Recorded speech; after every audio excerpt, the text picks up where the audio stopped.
अम्लानश्रीरमृतविशधेरंशुभिः प्लावयन् मां सेवागधीशः जन्माद्यस्य यतोऽन्वयादितरतश्चार्थेष्वभिज्ञस्वराट् तेने ब्रह्महृदाय आदिकवये मुह्यन्ति यं सूरयः तेजो वारिमृदां यथा विनिमयो यत्र त्रिसर्गो मृषा धाम्ना स्वेन सदा निरस्तकुहकं सत्यं परं धीमहि सृष्टिस्थित्यप्ययेहा नियतिदृशितमो बन्धमोक्षाश्च यस्माद् अस्य ब्रह्मरुद्र प्रभृति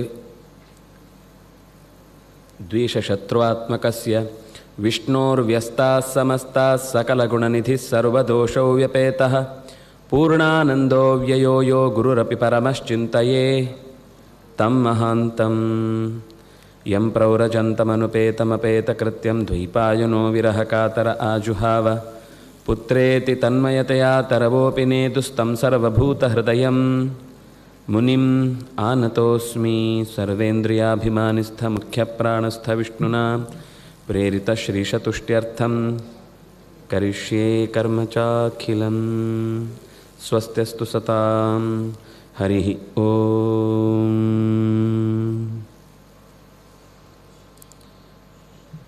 ಶ್ರೀಕೃಷ್ಣ ಮಧ್ವ ಪ್ರಾಣರಲ್ಲಿ ಭಕ್ತಿಯ ನಮಸ್ಕಾರಗಳನ್ನು ಸಮರ್ಪಿಸುತ್ತಾ ಭಾಗವತದ ಇಂದಿನ ಅಷ್ಟಮ ಸ್ಕಂಧದ ಯಥಾಶಕ್ತಿ ಚಿಂತನೆಯಲ್ಲಿ ತೊಡಗೋಣ. ಮನ್ವಂತರಗಳ ಪರಿಚಯವನ್ನು ಮಾಡಿಕೊಡ್ತಾ ಸ್ವಯಂಭುವ ಮನ್ವಂತರದ ಕಥೆಗಳನ್ನು ಹಿಂದೆ ಹೇಳ್ತಾ ಬಂದರು. ಅದರಲ್ಲಿ ಅವನಿಗೆ ಮಕ್ಕಳಾಗಿ ಪ್ರಿಯವ್ರತ, ಉತ್ತಾನಪಾದ, ದೇವಹೂತಿ, ಆಕೂತಿ, ಪ್ರಸೂತಿ ಈ 5 ಜನ ಮಕ್ಕಳಲ್ಲಿ ದೌಹಿತ್ರ ಸಂತಾನದ ಕಥೆಗಳನ್ನು ಕೆಲವು ಹೇಳಿದರು. ಆ ದೌಹಿತ್ರ ಸಂತಾನದ ಕಥೆಗಳಲ್ಲಿ ಒಂದು ಸ್ವಲ್ಪ ಅಪೂರ್ಣವಾದದ್ದು. ಅದರ ಕಥೆಯನ್ನು ಮೊದಲಿಗೆ ಹೇಳಿ ಆಮೇಲೆ ಮುಂದಿನ ಮನ್ವಂತರಗಳ ಬಗ್ಗೆ ಕೆಲವು ವಿಚಾರಗಳನ್ನು ತಿಳಿಸ್ತಾರೆ. ಆ ಸ್ವಯಂಭುವ ಮನ್ವಂತರದ ಪ್ರಿಯವ್ರತ ಉತ್ತಾನಪಾದನ ಕಥೆಗಳನ್ನು ಹಿಂದೆ ನಿರೂಪಣೆ ಮಾಡಿದ್ರು. ಅದರ ಮಧ್ಯದಲ್ಲಿ ಬಂದ ಹಿರಣ್ಯಕಶಿಪುವಿನ ಅಂದರೆ ದ್ವಿತೀಯ ಮಕ್ಕಳ ಓರ್ವನ ಹತ್ಯೆಯನ್ನು ವರಾಹ ಮಾಡಿದ್ದು ಉಳಿದ ಮತ್ತೊಬ್ಬ ರಕ್ಕಸನಾದಂತಹ ಹಿರಣ್ಯಕಶಿಪುವನ್ನು ಸಂಹಾರ ಮಾಡಿದ ಕಥೆಯನ್ನು ನಾವು ನೋಡಿದ್ದೆವು. ಅದರ ಕೊನೆಗೆ ನಾರದರು ಮತ್ತು ಧರ್ಮರಾಜನ ಸಂವಾದದಲ್ಲಿ ಅನೇಕ ಧರ್ಮಗಳ ಚಿಂತನೆ ನಡೆದು ಬಂತು. ಈ ಇಡೀ ಮನ್ವಂತರಗಳ ಒಂದು ಇತಿಹಾಸವನ್ನು ಇಲ್ಲಿ ಮುಂದಿಡ್ತಾರೆ. ಇದು ಯಾಕೆ ಅನ್ನೋದನ್ನು ಮುಂದೆ ಪರಮಾತ್ಮನೇ ಒಂದು ಕಡೆ ಹೇಳ್ತಾನೆ. ಹವ್ಯ ಮತ್ತು ಸವನ ಅಂತ ಕೆಲವೊಮ್ಮೆ ಭಾಗವತದಲ್ಲಿ ಮಚ್ಚನ ಅನ್ನುವ ಹೆಸರಿನಿಂದ ಇಂದ್ರನಾಗಿ ಕಾರ್ಯವನ್ನು ನಿರ್ವಹಣೆ ಮಾಡಿದವನು. ಆಗ ಔರ್ವ, ಬೃಹಸ್ಪತಿ, ದತ್ತ, ಸ್ತಂಭ, ಪ್ರಾಣ, ಕಾಶ್ಯಪ ಮತ್ತು ನಿಶ್ಚಯವನ ಅಂತ 7 ಜನ ಸಪ್ತರ್ಷಿಗಳು ಆ 2ನೇ ಮನ್ವಂತರದ ಕಾರ್ಯವನ್ನು ನಿರ್ವಹಣೆ ಮಾಡುವವರು.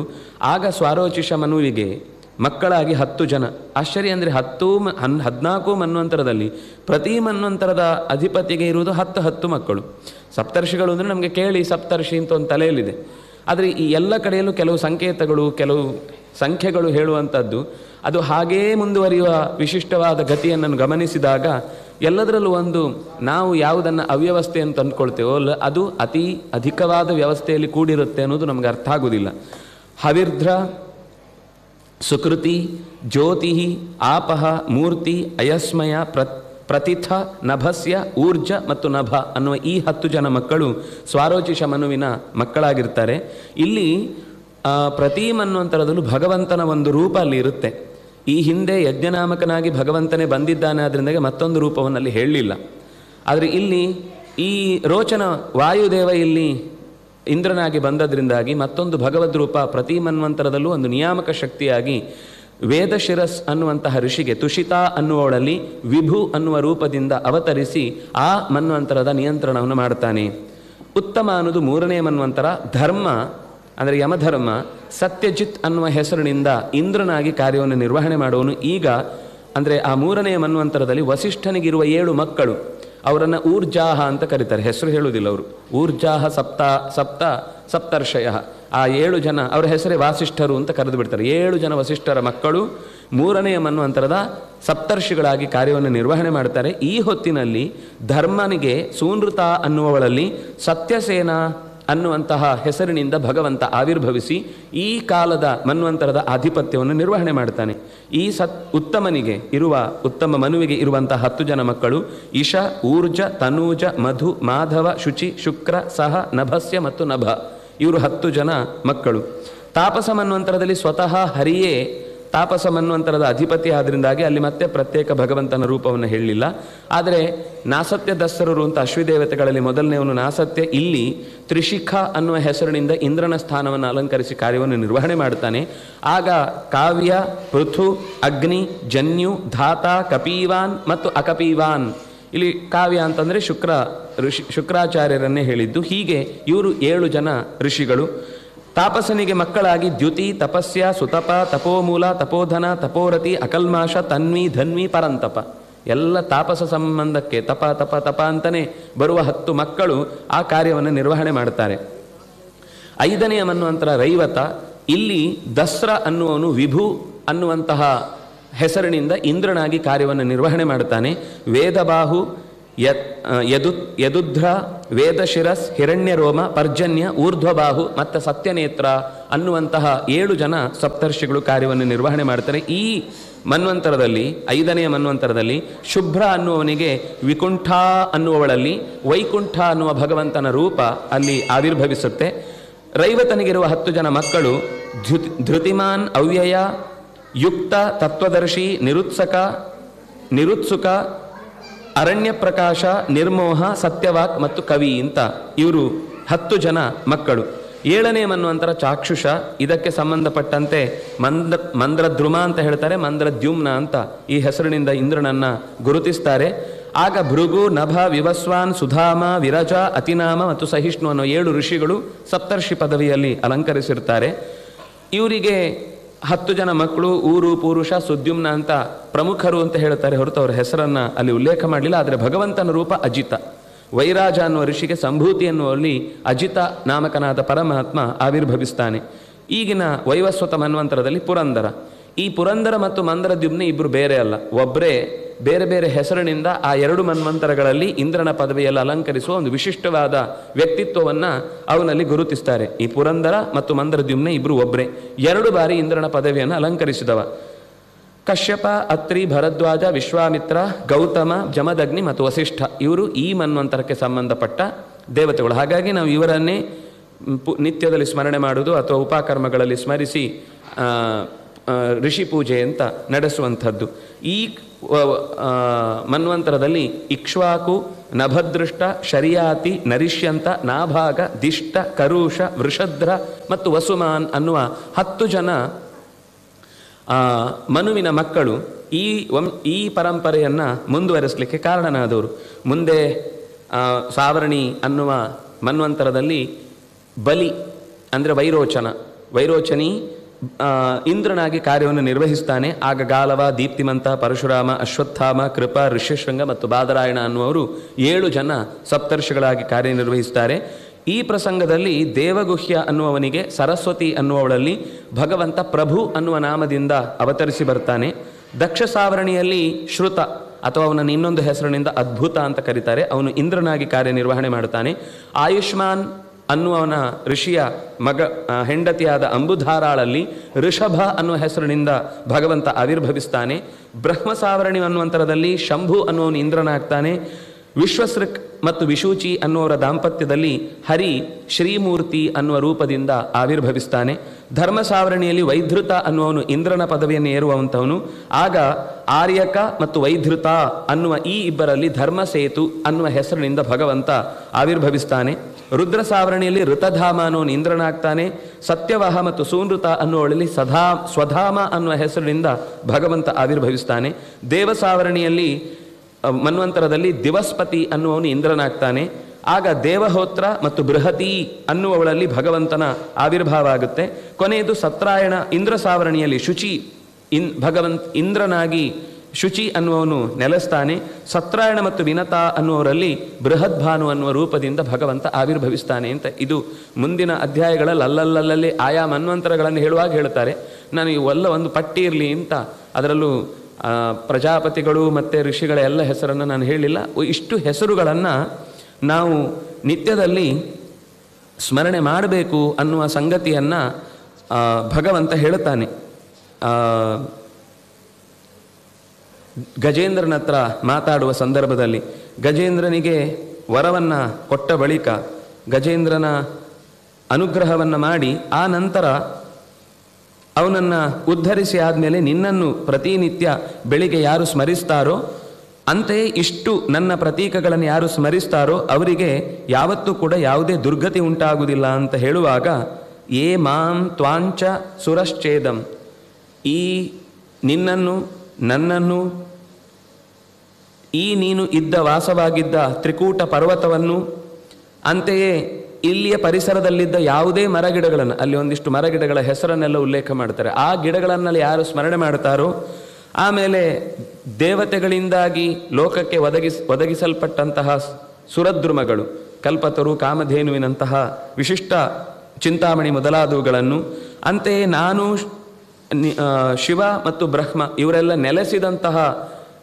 ಅಂದರೆ ಚತುರ್ಮುಖ ನೆಲೆಸಿದ್ದು ಮೇರು ಪರ್ವತದಲ್ಲಿ, ರುದ್ರ ನೆಲೆಸಿದ್ದು ಕೈಲಾಸ ಪರ್ವತದಲ್ಲಿ, ಹೀಗೆ ಆಯಾ ನೆಲೆಸಿದ ನನ್ನ ಧಾಮಗಳನ್ನು ಮತ್ತು ವೈಕುಂಠ ಮೊದಲಾದ ನನ್ನ 3 ಸ್ಥಾನಗಳನ್ನು, ಶ್ರೀವತ್ಸಂ ಕೌಸ್ತುಭಂ ಮಾಲಾಂ ಗದಾಂ ಕೌಮುದಿಕಿ ಮಮ ಸುದರ್ಶನಂ ಪಾಂಚಜನ್ಯಂ ಸುಪರ್ಣಂ ಪತಗೇಶ್ವರಂ, ನನ್ನ ಎದೆಯಲ್ಲಿರುವಂತಹ ಶ್ರೀವತ್ಸ ಚಿಹ್ನೆಯನ್ನು, ಕೌಸ್ತುಭವನ್ನು, ನಾನು ಹಾಕಿದ ವನಮಾಲೆಯನ್ನು, ಗದೆಯನ್ನು, ಸುದರ್ಶನ ಚಕ್ರವನ್ನು, ನನ್ನನ್ನು ಕರೆದೊಯ್ಯುವ ಸುಪರ್ಣನನ್ನು, ನನ್ನನ್ನು ಮಲಗಿಸಿದಂತಹ ಶೇಷನನ್ನು, ನನ್ನ ಉಳಿದಂತೆ ಇನ್ನೂ ಅನೇಕ ರೀತಿಯ ಲೀಲೆಗಳಲ್ಲಿ ಜೊತೆಗೇ ಇದ್ದು ಕಾರ್ಯವನ್ನು ನಿರ್ವಹಿಸುವ ಪ್ರತಿಯೊಂದು ರೂಪ ತೊಡುವಂತಹ ಶ್ರೀರೂಪಳಾದಂತಹ ಲಕ್ಷ್ಮಿಯನ್ನು, ಚತುರ್ಮುಖನನ್ನು, ನಾರದನನ್ನು, ಪಂಚಮುಖನಾದಂತಹ ರುದ್ರನನ್ನು, ಪ್ರಹ್ಲಾದನನ್ನು, ಮತ್ಸ್ಯ ಕೂರ್ಮ ಮೊದಲಾದ ವರಾಹಗಳನ್ನು, ಅಂತೆಯೇ ಆ ಕರ್ಮಗಳನ್ನು, ಅವರು ಮಾಡಿದ ವಿಶಿಷ್ಟವಾದ ಕಾರ್ಯಗಳನ್ನು, ಸೂರ್ಯ ಸೋಮ ಹುತಾಶನ, ವೇದಗಳು, ಓಂಕಾರ, ಪ್ರಾಮಾಣಿಕತೆಯ ಗುಣವನ್ನು ಬೆಳೆಸಿಕೊಂಡವನು,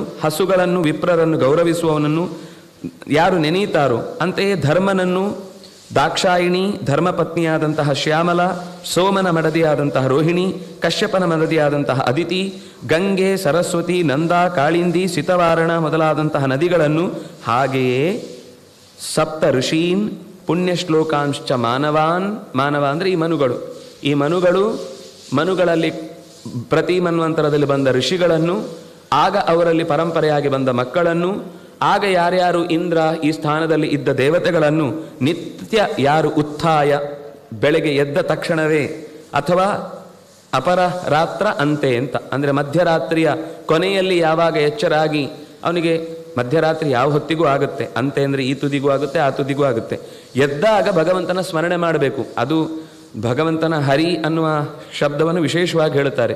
ಆದರೆ ಅವರ ಕಾರುಣ್ಯ ಎಷ್ಟು ದೊಡ್ಡದು ಅಂದರೆ ಇದರಲ್ಲಿ ಯಾವುದನ್ನು ಸ್ಮರಿಸಿದ್ರೂ ಸಾಕು ಅಂತ, ಎಲ್ಲವನ್ನು ಸ್ಮರಿಸಿದರೆ ಉತ್ತಮ. ನಿನ್ಗೆ ಯಾವುದಿದ್ರಲ್ಲಿ ನೆನಪಾಗುತ್ತೆ ಒಳ್ಳೆಯ ಸಂಗತಿಯನ್ನು ಅಷ್ಟು ಸ್ಮರಿಸಿದರೂ ಕೂಡ ಸುಸಮಾಹಿತಾ ಸ್ಮರಂತಿ ಮಮ ರೂಪಾಣಿ, ಇವೆಲ್ಲವೂ ನನ್ನ ವಿಶಿಷ್ಟವಾದ ಪ್ರತೀಕಗಳು, ನನ್ನ ವಿಶಿಷ್ಟವಾದ ಆರಾಧ್ಯ ಮೂರ್ತಿಗಳು.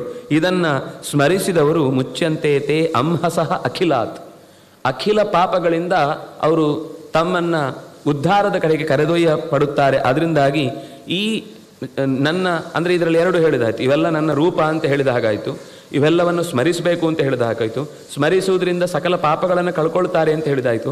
ಸ್ಮರಿಸುವ ಕಾಲ ಏನು, ರಾತ್ರಿಯ ಹೊತ್ತಿಗೆ ಎದ್ದ ಮೇಲೆ ನಮಗೆ ನಿದ್ದೆ ಬರಲಿಲ್ಲ ಅಂತ ಬರೀ ಹೊರಳಾಡಬೇಕಾಗಲಿ, ಇಷ್ಟು ಸ್ಮರಣೆ ಮಾಡ್ತಾ ಇದ್ದರೆ ಖಂಡಿತ ನಿದ್ದೆ ಬರುತ್ತೆ.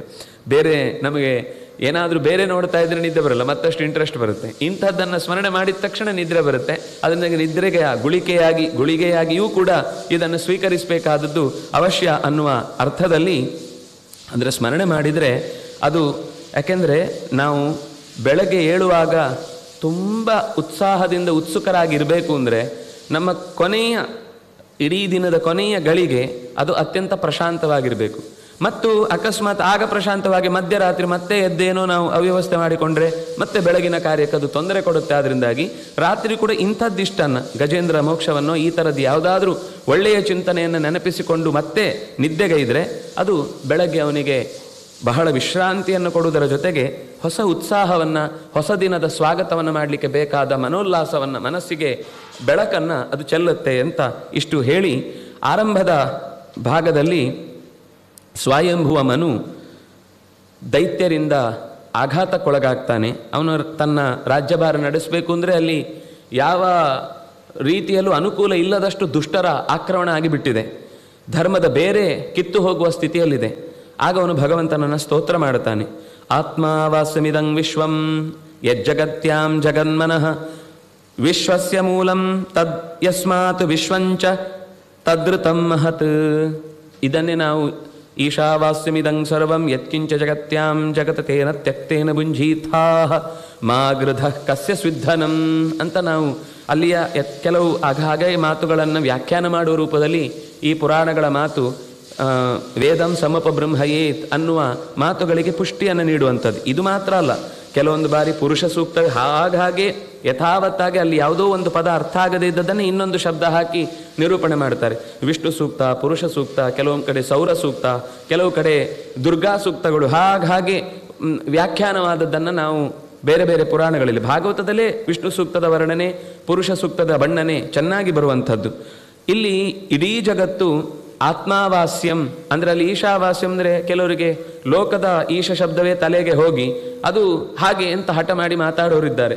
ಅದಕ್ಕೆ ಹೇಳಿದರು ಅದು ಆತ್ಮೇತಿ ಪರಮಾತ್ಮೇತಿ ಭಗವಾನಿತಿ ಶಬ್ದತೆ ಅನ್ನೋದು ನಾರಾಯಣನಿಗೆ ಹೇಳಿದ ವಿಶಿಷ್ಟವಾದ ಶಬ್ದ ಅಂತ ವ್ಯಾಖ್ಯಾನ ಮಾಡಿ ನೀವು ಎಲ್ಲೆಲ್ಲೂ ಹೋಗಿಲ್ಲ, ಇನ್ನೂ ಇಲ್ಲೇ ಭಾಗವತದ ಹಿಂದಿನ ಅಧ್ಯಾಯದಲ್ಲಿ ಮರ್ತು ಬಿಟ್ಟಿದ್ರೆ ನಿಮ್ಮ ದಡ್ಡತನ. ಆದರೆ ಆ ಆತ್ಮಾವಾಸ್ಯಂ ಅನ್ನೋದೇ ಈಶಾವಾಸ್ಯಂ ಶಬ್ದದ ವ್ಯಾಖ್ಯಾನ ಅನ್ನುವ ಹಾಗೆ ನಿರೂಪಣೆ ಮಾಡಿ ಈ ಜಗತ್ತಿನಲ್ಲಿ ಏನೆಲ್ಲ ಇದೆಯೋ ಅದೆಲ್ಲವೂ ಕೂಡ ನಿನ್ನ ವಶದಲ್ಲಿದೆ.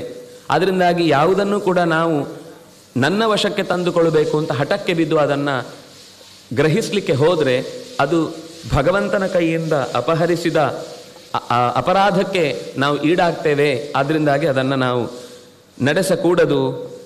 ಆ ಮಂತ್ರ ಇಡೀ ಒಂದೊಂದು ಸಾಲು ಕೂಡ ಬಹುಶಃ 18 ಮಂತ್ರದಲ್ಲಿ ಇಷ್ಟು ಚೆನ್ನಾಗಿ ಜೀವನದ ಧರ್ಮವನ್ನು ಸಂಗ್ರಹಿಸಿದ ಮಾತುಗಳು ಬೇರೆ ಕಡೆಯಲ್ಲಿ ಸಿಗಲಿ. ಅದಕ್ಕೆ ಉಪನಿಷತ್ತು ಅಂತ ಹೇಳುದು. ನಮ್ಮನ್ನು ಉಪರಿ ನಿಷಾದಯತಿ, ಬಹಳ ಮಾನಸಿಕವಾಗಿ ಎಲಿವೇಟ್ ಮಾಡುವ ಸಾಮರ್ಥ್ಯವನ್ನು ಆ ಮಂತ್ರದ ಪ್ರತಿಯೊಂದು ಸಂಗತಿಗಳಲ್ಲೂ ನಮಗೆ ಚಿಂತಿಸಲಿಕ್ಕೆ ಬರುವಂಥದ್ದು. ಈ ಜಗತ್ತಿನ ವಿಶ್ವಸ್ಯ ಮೂಲಂ, ಈ ಜಗತ್ತಿಗೆ ಅತ್ಯಂತ ಮೂಲ ಶಕ್ತಿ ನೀನಾಗಿದ್ದಿ. ಯಸ್ಮಾತ್, ನಿನ್ನಿಂದಲೇ ಅದು ಹೊರಟು ಬಂದದ್ದು. ನೋಡಿ, ಯಸ್ಮಾತ್ ಅದು ಯಾವಾಗಲೂ ಪಂಚಮಿಯನ್ನು ಹಾಕೋದು ಅದು ಬಿಟ್ಟು ಬಂತು ಅಂತ, ಅದಕ್ಕೆ ಅಪಾದಾನ ಕಾರಣ ಅಂತ ಹೇಳೋದು. ಯಸ್ಮಾತ್ ವಿಶ್ವಂ, ಯಾರಿಂದಾಗಿ ವಿಶ್ವ ಹುಟ್ಟಿತು ಅವನೇ ವಿಶ್ವವಾಗಿ ಹುಟ್ಟಿದ್ದಲ್ಲ, ಅವನಿಂದ ಬೇರ್ಪಡಿಸಿ. ಈಗ ಮರದಿಂದ ಎಲೆ ಉದುರಿತು, ನಾವು ಕನ್ನಡದಲ್ಲಿ ಹೇಳುವಾಗ ಮರದಿಂದ ಅಂತ ಹೇಳ್ತೇವೆ, ಆದರೆ ಸಂಸ್ಕೃತದಲ್ಲಿ ಹೇಳುವಾಗ ವೃಕ್ಷಾತ್ ಪರ್ಣಂ ಪತತಿ. ವೃಕ್ಷಾತ್, ವೃಕ್ಷದ ದೆಸೆಯಿಂದ ಸಂಬಂಧವನ್ನು ಕಳಚಿಕೊಂಡು ಹೊರಕ್ಕೆ ಬಿತ್ತು. ಅಂದರೆ ಅದರ ಬೇರೆನೇ ಅದು, ಆ ವಸ್ತುವೇ ಬೇರೆ, ಈ ವಸ್ತುವೇ ಬೇರೆ. ಅಂದರೆ ಸಂಬಂಧ ವಿಕಲನ ಅಂತನ್ನುವಂಥದ್ದು ಅದು ಸಹಜವಾಗಿ ಪಂಚಮಿ ಆರ್ತಿದ್ದಾನೆ. ನಮ್ಮ ಶರೀರವು ನಮ್ಮ ರೂಪದಲ್ಲೇ ಒಂದು ರೂಪದಿಂದ ನಿಂತು, ಅಂದರೆ ನಮ್ಮದೇ ಥರದ ಈ ಶರೀರಕ್ಕಿರುವ ಆಕೃತಿಯ ರೂಪದಲ್ಲಿ ನಿಂತು ನಮ್ಮ ಈ ಶರೀರವನ್ನು ಉಳಿಸಿದ್ದಾನೆನ್ನೋ ಕಾರಣಕ್ಕಾಗಿ ಈ ಶರೀರ ಇಷ್ಟು ಚಂದ ಕಾಣುತ್ತೋ ಅಥವಾ ಉಪಯೋಗ ಆಗುತ್ತೋ, ಕ್ರಿಯೆ ಮಾಡುತ್ತೋ, ಕೆಲಸದಲ್ಲಿ ಆಸಕ್ತಿ ತೋರಿಸುತ್ತೋ, ಏನೋ ಒಂದಾಗ್ಲಿಕ್ಕೆ ಕಾರಣ ಪ್ರತಿಬಿಂಬ ಕ್ರಿಯೆ. ಬಿಂಬದ ಕ್ರಿಯೆಯಿಂದಲೇ ಪ್ರತಿಬಿಂಬ ಕ್ರಿಯೆ ಅನ್ನುವ ಹಾಗೆ ಅವನು ವೇದಗಳಲ್ಲಿ ಅತ್ಯಂತ ಹೆಚ್ಚು ಕರೆಯಲ್ಪಡುವವನು, ಎಲ್ಲದರ ಮೇಲೆ ಒಡೆತನ ಇರುವವನು, ಎಲ್ಲವನ್ನು ಪ್ರಾಮಾಣಿಕವಾಗಿ ಸೃಷ್ಟಿಸಿದ ಅದರದರ ಕಾರ್ಯದಲ್ಲಿ ತೊಡಗಿಸುವವನು, ಬೆಳಕಿನ ರೂಪವಾಗಿ ಹುಟ್ಟದವನು, ಹಳಬನಾದರೂ ಕೂಡ ಮತ್ತೆ ಹೊಸಬನಂತೆ ಎಲ್ಲರ ಕಣ್ಣ ಮುಂದೆ ಮತ್ತೆ ಮತ್ತೆ ಕಾಣಿಸಿಕೊಳ್ಳುವವನು, ಅನೇಕ ಜನ್ಮಗಳನ್ನು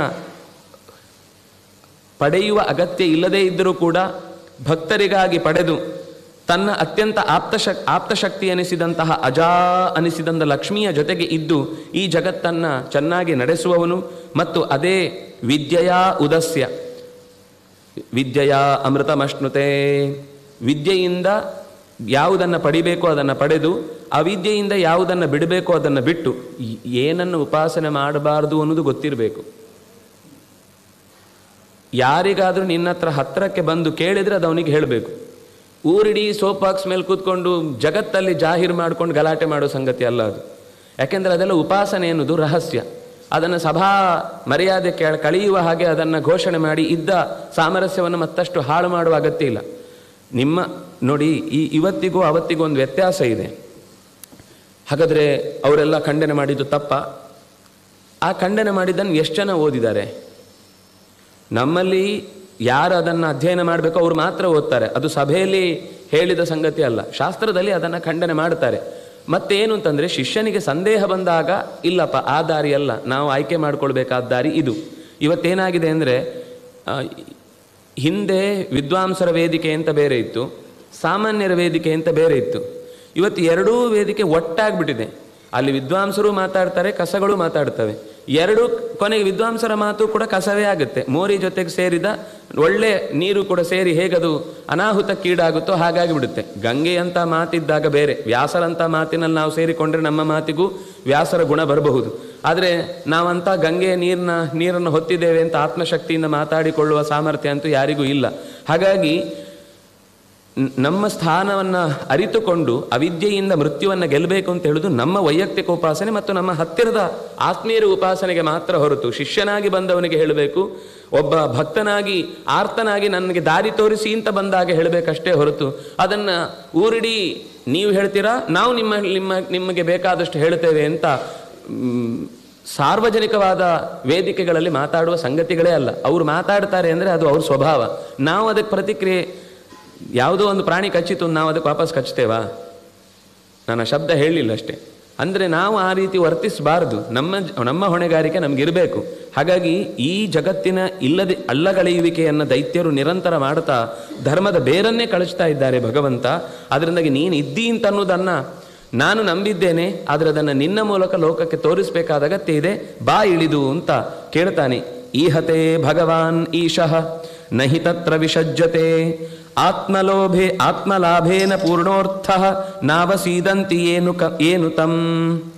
ಭಗವಾನ್ ಈಶಃ ಈಹತೆ, ಅವನು ಇಚ್ಛಾ ಮಾತ್ರಂ ಪ್ರಭೋ ಸೃಷ್ಟಿ. ಅವನಿಗೆ ಆಸೆ ಪಡಲಿಕ್ಕೆ ಅಧಿಕಾರ ಇದೆ. ಯಾಕೆ ಅಂದರೆ ನಹಿ ತತ್ರ ವಿಸಜ್ಜತೆ, ಅವನು ಅಂಟಿಸಿಕೊಳ್ಳುವುದಿಲ್ಲ. ನಾವು ಬಯಸಿದ್ದೇವೆ ಅಂತಂದರೆ ನಾವು ಅಂಟಿಕೊಳ್ಳಿಕ್ಕೇ ಬಯಸುವುದು, ನಮಗೆ ಅಂಟದೆ ಬಯಸಿಕೊಳ್ಳುವುದು ಅಂತ ಒಂದು ಗೊತ್ತೇ ಇಲ್ಲ. ಹಾಗಾಗಿ ಯಾರು ಭಗವಂತ ಹೀಗೆ ಬಯಸಿಯೂ ಅಂಟಿಕೊಳ್ಳದೆ ಬದುಕ್ತಾನೆ ಅಂತ ನಿರಂತರವಾಗಿ ಉಪಾಸನೆ ಮಾಡಿ, ಯಾಕೆಂದರೆ ಅವನಲ್ಲಿ ಅಪೂರ್ಣ ಅರ್ಥ, ಅವನು ಪರಿಪೂರ್ಣನಾದ ಶಕ್ತಿ. ಆದ್ದರಿಂದಾಗಿ ಬಯಕೆ ಅನ್ನೋದನ್ನು ಬೇಕು ಅಂತ ಹಠ ತೊಡೋರು ಯಾರು ಅಂದರೆ ಅಪೂರ್ಣರು.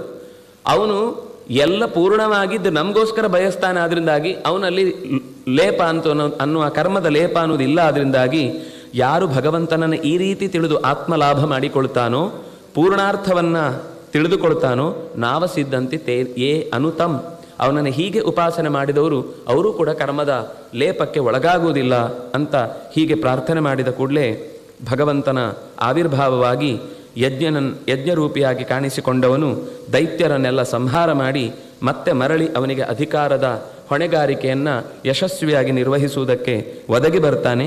ಇದು ಸ್ವಯಂಭುವ ಮನ್ವಂತರದ ಕಥೆ ಆದಮೇಲೆ ಸ್ವಾರೋಚಿಷ, ಉತ್ತಮ ಮೊದಲಾದ ಮನ್ವಂತರ ಕಥೆಗಳನ್ನು ಆಮೇಲೆ ಹೇಳುತ್ತಾರೆ. ಅದನ್ನು ನಾನು ಆಗಲೇ ಅದರ ಯಾರ್ಯಾರು ಇಂದ್ರ ಇಷ್ಟನ್ನೇ, ಅದರ ವಿಶೇಷ ಕಥೆಗಳ ಬಗ್ಗೆ ಏನು ಮಾತು ಬರುವುದಿಲ್ಲ. ಅಲ್ಲಿ ಯಾರ್ಯಾರು ದೇವತೆಗಳು ಇರ್ತಾರೆ, ಯಾರ್ಯಾರು ಪ್ರಜಾಪತಿಗಳಿರ್ತಾರೆ, ಸಪ್ತರ್ಷಿಗಳು ಯಾರಿರ್ತಾರೆ, ಅವರೇನೇನು ಕಾರ್ಯವನ್ನು ನಿರ್ವಹಣೆ ಮಾಡ್ತಾರೆ ಅಂತ ಹೇಳಿ ಮತ್ತೆ 4ನೆಯ ಮನ್ವಂತರವಾದ ತಾಪಸ ಮನ್ವಂತರ. ಇದನ್ನು ಬಹಳ ಜನ ತಾಮಸ ಅನ್ನುವ ಶಬ್ದದಿಂದ ಹೇಳುವುದುಂಟು. ಶಬ್ದದ ಗೊತ್ತಿಲ್ಲದೆಯೂ ಹೇಳಿರ್ಬೋದು. ಗೊತ್ತಿದ್ದು ಹಠ ಮಾಡ್ತಾರೆ ಅಂತಂದರೆ ಆ ಗುಣ ಬಹುಶಃ ಅವರನ್ನು ಆವರಿಸಿಕೊಂಡಿದೆ ಅಂತ ಅರ್ಥ. ಆದರೆ ಸ್ಪಷ್ಟವಾಗಿ ನಾನು ಅಲ್ಲಿ 10 ಮಕ್ಕಳ ಹೆಸರು ಹೇಳುವಾಗ ಅದನ್ನೇ ಗುರುತಿಸಿ ಹೇಳಿದ್ದು.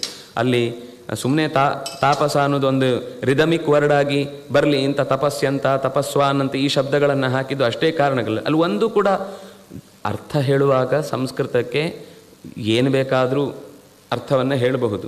ಅದು ದೋಷವೂ ಹೌದು, ಗುಣವೂ ಹೌದು. ಆದರೆ ನಮಗೆ ಯಾವತ್ತೂ ಕೂಡ ಅದಕ್ಕೆ ಗುಣಪ್ರಧಾನವಾದ ಅರ್ಥಗಳನ್ನು, ದೋಷಕ್ಕೆ ಕಾರಣವಾಗದ ರೀತಿಯ ಅರ್ಥವನ್ನು ಮಾಡುವ ಅವಕಾಶವನ್ನು ನಾವು ಹೆಚ್ಚು ರೂಢಿಸಿಕೊಳ್ಬೇಕು ಹೊರತು ಏನು ಬೇಕಾದರೂ ಅರ್ಥ ಮಾಡ್ಬೋದು ಅಂತ ಉಲ್ಟಂಪಲ್ಟ ಅರ್ಥ ಮಾಡಿ ನಾನೇ ಎಲ್ಲ ಅಂತ ಅನ್ನುವ ಸಾಧನೆಗೆ ಹೋಗಬಾರ್ದು. ಅದರಿಂದಾಗಿ ತಾಪಸ ಅನ್ನೋದು ಸಹಜವಾದ ಶಬ್ದದ ಅರ್ಥ ಇರುವುದು ತಪಸ್ವಿಯಾಗಿ ಲೋಕಕ್ಕೆ ಹೇಗೆ ಮುಂದುವರೆಸಬೇಕು ಅಂತ ತೋರಿಸಿಕೊಟ್ಟ ರೂಪ. ಮತ್ತು ಸ್ತೋತ್ರಗಳಲ್ಲಿ ಬಹಳ ಕಡೆಗಳಲ್ಲಿ ತಾಪಸ ಅನ್ನುವ ಸ್ತೋತ್ರ ಅನ್ನೋ ಹೆಸರು ಬರುತ್ತೆ. ಅದರಿಂದಾಗಿ ಬೇರೆ ಬೇರೆ ಪುರಾಣಗಳಲ್ಲೂ ಆ ಮನ್ವಂತರಾಧಿಪರ ಕಥೆಯನ್ನು ಹೇಳುವಾಗ ಅಲ್ಲಿ ಇದೆ. ಕೆಲವು ಕಡೆ ತಾಮಸ ಅನ್ನುವ ಪಾಠ ಇವತ್ತಿಗೂ ಇದೆ. ಅದು ಬರೆಯುವ ಹಂತದಲ್ಲಿ ಏನಾಗುತ್ತೆ ಅಂದರೆ ಈ ಪ ಮತ್ತು ಮ, ನಂದಿನಾಗರಿ ಇತ್ಯಾದಿ ಲಿಪಿಗಳಲ್ಲಿ ತುಂಬ ವ್ಯತ್ಯಾಸ ಇಲ್ಲ. ನೀವೊಂದು ಚೂರು ಅದರ ಸುರುಳಿ ತಪ್ಪಿ ಹೋಯಿತು ಅಂದರೆ ಅದು ಪ ಹೋಗಿ ಮಾ ಥರ ಕಾಣಿಸುತ್ತೆ. ಅಂದರೆ ಅದೊಂದು ಬರೆಯುವ ಗಡಿಬಿಡಿಯಲ್ಲಿ ಎಲ್ಲೋ ಒಂದು ಚೂರು ಜಾರಿದೆ. ಮತ್ತು ಅದು ತುಳುವಲ್ಲಿ ಬರೆಯುವಾಗಲೂ ಹಾಗೆ ಆ ಪ ಅನ್ನೋದಕ್ಕೆ ಮೇಲಕ್ಕೆ ಸರಿಯಾಗಿ ತಾಗಲಿಲ್ಲ ಅಂದರೆ ಅದು ಪ ಥರ ಕಾಣುತ್ತೆ. ಈ ಅಕ್ಷರ ಅದರ ಕೊನೆಯ ಕೊಂಬು ಅದರ ತಲೆಗೆ ತಾಗಬೇಕು, ಅದು ತಾಗದೇ ಹೋದಾಗ ಪ ಥರ ಕಾಣಿಸುತ್ತೆ. ಅದನ್ನು ಕೆಲವೊಂದು ಸರ್ತಿ ಮ್ಯಾನುಸ್ಕ್ರಿಪ್ಟಲ್ಲೂ ಹೀಗಿದೆ ಅಂತ ಹಠ ಮಾಡುವವರಿಗೆ ಅದರ ಮಕ್ಕಳ ಹೆಸರು ನೋಡಿ ಮತ್ತು ಬೇರೆ ಬೇರೆ ಕಡೆಗಳಲ್ಲೂ ತಾಪಸ ಅನ್ನುವ ಹೆಸರಿರುವುದನ್ನು ನೋಡಿ ಮತ್ತು ಅರ್ಥವತ್ತಾಗಿ ಅದು ತಾಪಸ ಅನ್ನುವ ಶಬ್ದದಿಂದ ಏನೊಂದು ಗುಣವನ್ನು ಹೇಳುತ್ತೋ ಅದನ್ನು ನಾವು ಆ ಶಬ್ದದಿಂದ ಇನ್ನೊಂದು ಶಬ್ದದಿಂದ ಎಳೆದು ತರಲಿಕ್ಕೆ ಆಗುವುದಿಲ್ಲ. ಅದರಿಂದಾಗಿ ಗುಣತಃ ಆ ಶಬ್ದ ಅನ್ನೋದು ತಾಪಸ ಅಂತ.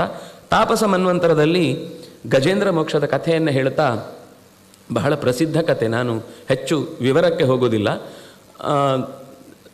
ಬೆಳ್ಳಿಯ, ಬಂಗಾರದ, ಕಬ್ಬಿಣದ 3 ಪರ್ವತಗಳಿರುವಂತಹ ಒಂದು ಸುಂದರವಾದ ವಾತಾವರಣದಲ್ಲಿ ಅನೇಕ ಗಿಡಮರಗಳಿಂದ ಕೂಡಿದ ದೊಡ್ಡ ಉದ್ಯಾನದಲ್ಲಿ ಒಂದು ಆನೆಗಳ ದಂಡಿತ್ತು. ಆ ದಂಡಲ್ಲಿ ಎಲ್ಲ ಹೆಣ್ಣು ಆನೆಗಳನ್ನು ಮೇಯಿಸಿಕೊಂಡು ಬರ್ತಾ ಇದ್ದಂತಹ ಗಂಡಾನೆ ಅಲ್ಲಿಯ ಸರೋವರಕ್ಕೆ ಇಳಿದು ಸಹಜವಾದ ಒಂದು ಸ್ವಭಾವ ಏನು ಅಂದರೆ, ನೀರಲ್ಲಿ ಇಳಿಯುವುದು ಅಂದರೆ ಅದು ಸ್ನಾನಕ್ಕಲ್ಲ, ನೀರನ್ನು ಕೊಳೆ ಮಾಡಲಿಕ್ಕೆ. ಹಾಗಾಗಿ ಇಳಿದು ಎಲ್ಲ ಅನರ್ಥವೇ ಮಾಡಿದ್ದುಣ್ಣೋ ಮಹಾರಾಯ ಅಂತ ಅದಕ್ಕೆ ಆಗಿದ್ದು. ಅದರಿಂದ ಎಲ್ಲ ಕೊಳೆ ಮಾಡಿ ಗಲೀಜು ಮಾಡಿಕೊಂಡಿತ್ತು. ಇದು ಯಾರೂ ಅಲ್ಲ, ನಾವೇ. ಸತ್ವರಜಸ್ಸು ತಮಸ್ಸು ಅನ್ನುವ 3 ತ್ರಿಕೂಟ ಪರ್ವತದ ಮಧ್ಯದಲ್ಲಿ ಆನಂದವಾಗಿ ಎಲ್ಲ ಸಿದ್ಧವಾಗಿರುತ್ತೆ. ನಮಗೆ ಬೇಕಾದ ಸೆಟ್ಲ್ಡ್ ಆದ ಒಂದು ಶರೀರ ಕೊಟ್ಟಿರ್ತಾನೆ. ಇದನ್ನು ತಗೊಂಡು ದರ್ಪದಿಂದ ನಾವು ಇಳಿದು ಈ ಸಂಸಾರದ ಸಮುದ್ರವನ್ನು ಎಷ್ಟು ಸಾಧ್ಯವೋ ಅಷ್ಟು ಹಾಳು ಮಾಡಬೇಕು ಅಂತ ಪ್ರಯತ್ನ ಮಾಡ್ತೇವೆ. ಆಗ ಕೆಳಗಿನಿಂದ ಗ್ರಾಹ ಅವನನ್ನು ಹಿಡ್ಕೊಂಡು ಬಿಡುತ್ತೆ. ಅಂದರೆ ಉಳಿದವರನ್ನೆಲ್ಲ ಮೇಲೆ ಕಳಿಸಿರ್ತಾನೆ. ಅವರೆಲ್ಲರೂ ಕೂಡ ರಕ್ಷಣೆಗೆ ಅಂತ ಎಷ್ಟು ಬರಬೇಕು ಅಂತ ಮನಸ್ಸಿನಲ್ಲಿ ಬಹುಶಃ ಬಂದರೂ ಕೂಡ ಆಗದೆ ಕಣ್ಣೀರು ಹಾಕ್ತಾ ದೂರದಲ್ಲೇ ನಿಂತಿರ್ತಾರೆ.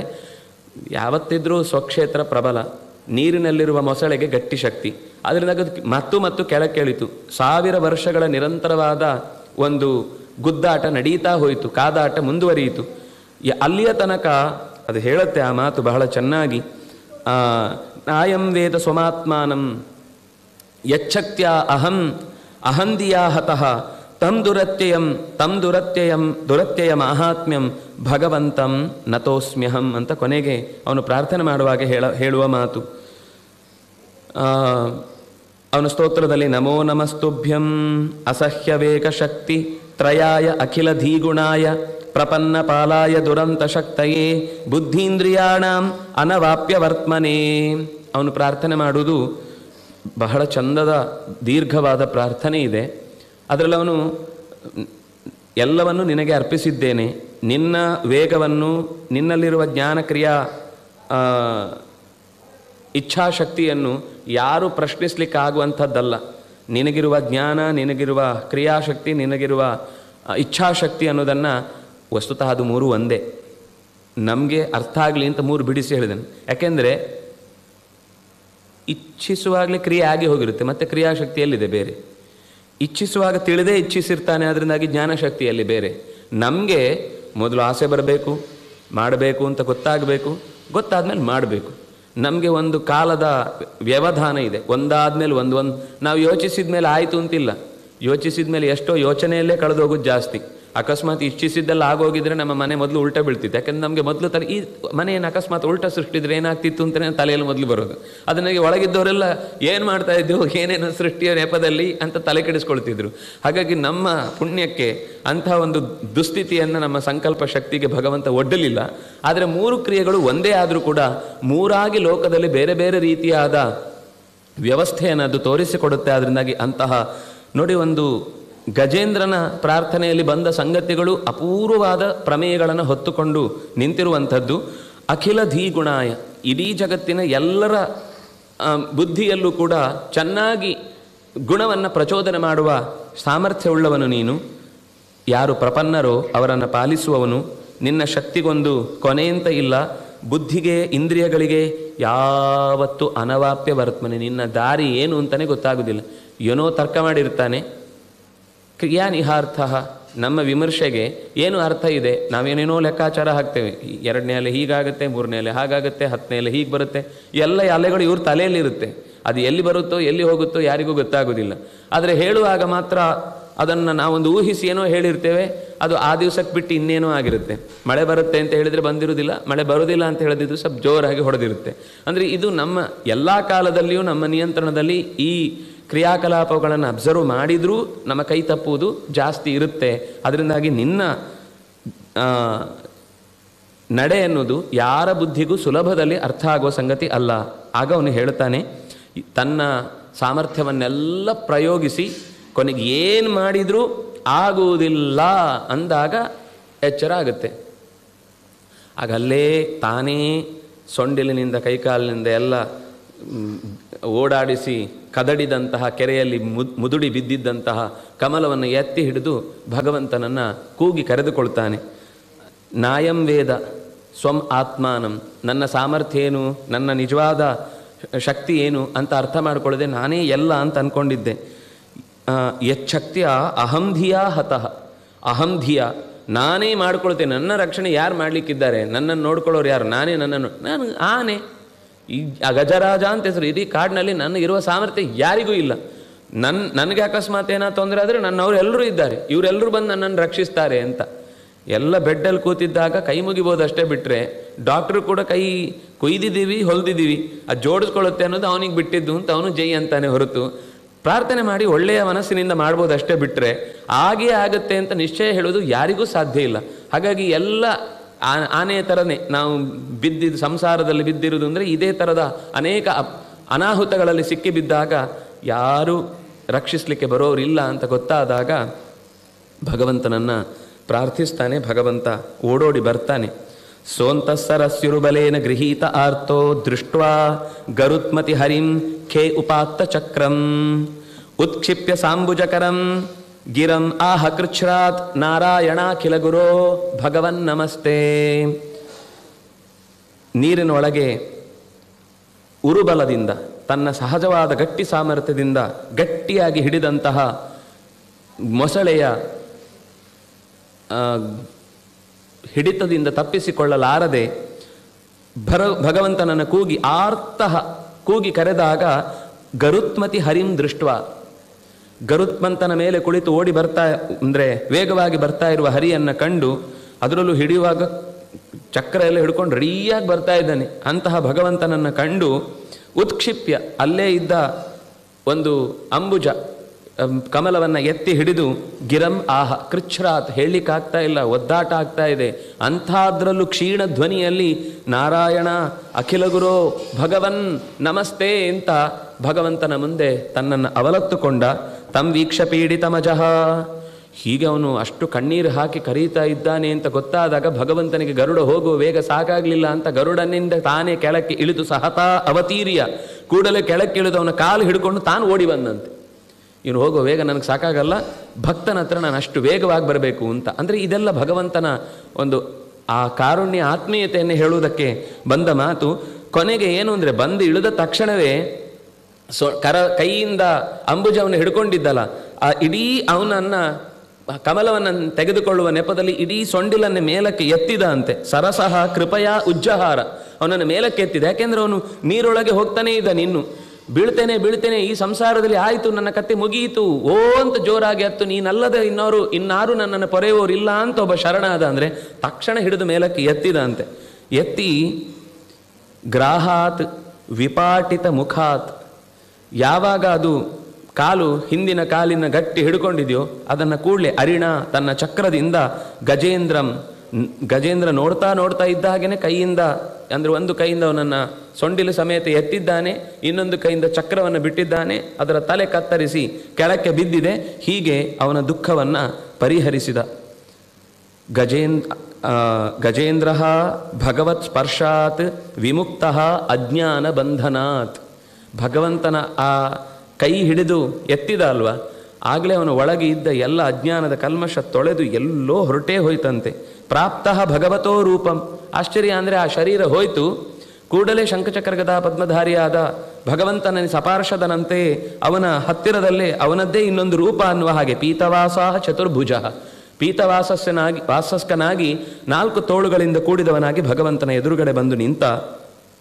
ಆಗ ಅವನು ಮತ್ತೆ ಪ್ರಾರ್ಥನೆ ಮಾಡಿದಾಗ ಅವನ ಹಿಂದಿನ ಕಥೆಯನ್ನು ಒಂದು ಹೇಳ್ತಾರೆ. ದೇವಲ ಋಷಿಯ ಶಾಪದಿಂದಾಗಿ ಹಹ ಅನ್ನುವಂತಹ ಗಂಧರ್ವ ಶಾಪಗ್ರಸ್ತನಾಗಿ ಗ್ರಾಹವಾಗಿದ್ದ. ಇನ್ನೊಬ್ಬ ಹಹು ಅನ್ನುವ ಗಂಧರ್ವ ಅವನ ಇಂದ್ರದ್ಯುಮ್ನ ಅನ್ನುವ ರಾಜನ ವ್ಯವಸ್ಥೆ, ಅಂದರೆ ರಾಜನಾಗಿ ಕಾರ್ಯವನ್ನು ನಿರ್ವಹಿಸುವ ಸಮಯದಲ್ಲಿ ಬಹಳ ಉತ್ತಮವಾದಂತಹ ಒಂದು ವ್ರತವನ್ನು ಮಾಡ್ತಾ ಇರ್ತಾನೆ. ಜಟಾಜಿನಧಾರಿಯಾಗಿ ತುಂಬ ದೊಡ್ಡ ತಪಸ್ಸು ಮಾಡ್ತಿರ್ತಾನೆ. ನೋಡಿ ಎಷ್ಟು ಮಾಡುವಾಗಲೂ ಮನಸ್ಸು ಎಲ್ಲೆಲ್ಲಿ ನಮ್ಮನ್ನು ಬೀಳಿಸುತ್ತೆ ಅಂತ. ಅವನು ತಪಸ್ಸು ಮಾಡ್ತಾ ಇದ್ದ. ತಪಸ್ಸು ಮಾಡುವಾಗ ನಿತ್ಯ ಸ್ತೋತ್ರ ಪಾರಾಯಣ ಅನುಷ್ಠಾನ ಉಪವಾಸ ವ್ರತ ಎಲ್ಲ ಮಾಡ್ತಿದ್ದ. ಅದೇ ತಪ್ಪಲಿನ ಬಳಿಯಲ್ಲಿ ಅಗಸ್ತ್ಯರು ಒಂದು ಸರ್ತಿ ಹೀಗೆ ಹಾದು ಹೋಗುವಾಗ ಅವನೇನು ಮಾಡಿದ ಅಂದರೆ, ಅದನ್ನು ಬಹಳ ಚೆನ್ನಾಗಿ ಹೇಳ್ತಾರೆ, ಅವನು ಕೂಡಲೇ ತನ್ನ ಕಣ್ಣು ಮುಚ್ಚಿಕೊಂಡು ಕೂತು ಬಿಟ್ಟ ಅಂತೆ. ತನಗೆ ಏನೂ ಸಂಬಂಧ ಇಲ್ಲ, ನನಗೇನು ಗೊತ್ತಿಲ್ಲ, ಅವರು ಬಂದದ್ದು ಗೊತ್ತಿಲ್ಲ. ಯಾಕೆಂದರೆ ಬಂದರೆ ಆತಿಥ್ಯ ಮಾಡಬೇಕು, ಅದು ಮಾಡಬೇಕು, ಇದು ಮಾಡಬೇಕೆಲ್ಲ ಒಂಥರ ಸಮಯ ಎಲ್ಲ ಎಲ್ಲೋ ವ್ಯರ್ಥ ಆಗುತ್ತೆ. ಅವನ ಉದ್ದೇಶ ಇನ್ನೊಂದೇನೋ ಇರುತ್ತೆ. ಆದರೆ ಅದರ ಉದ್ದೇಶ ಇಲ್ಲಿ ಇವರನ್ನು ಅದು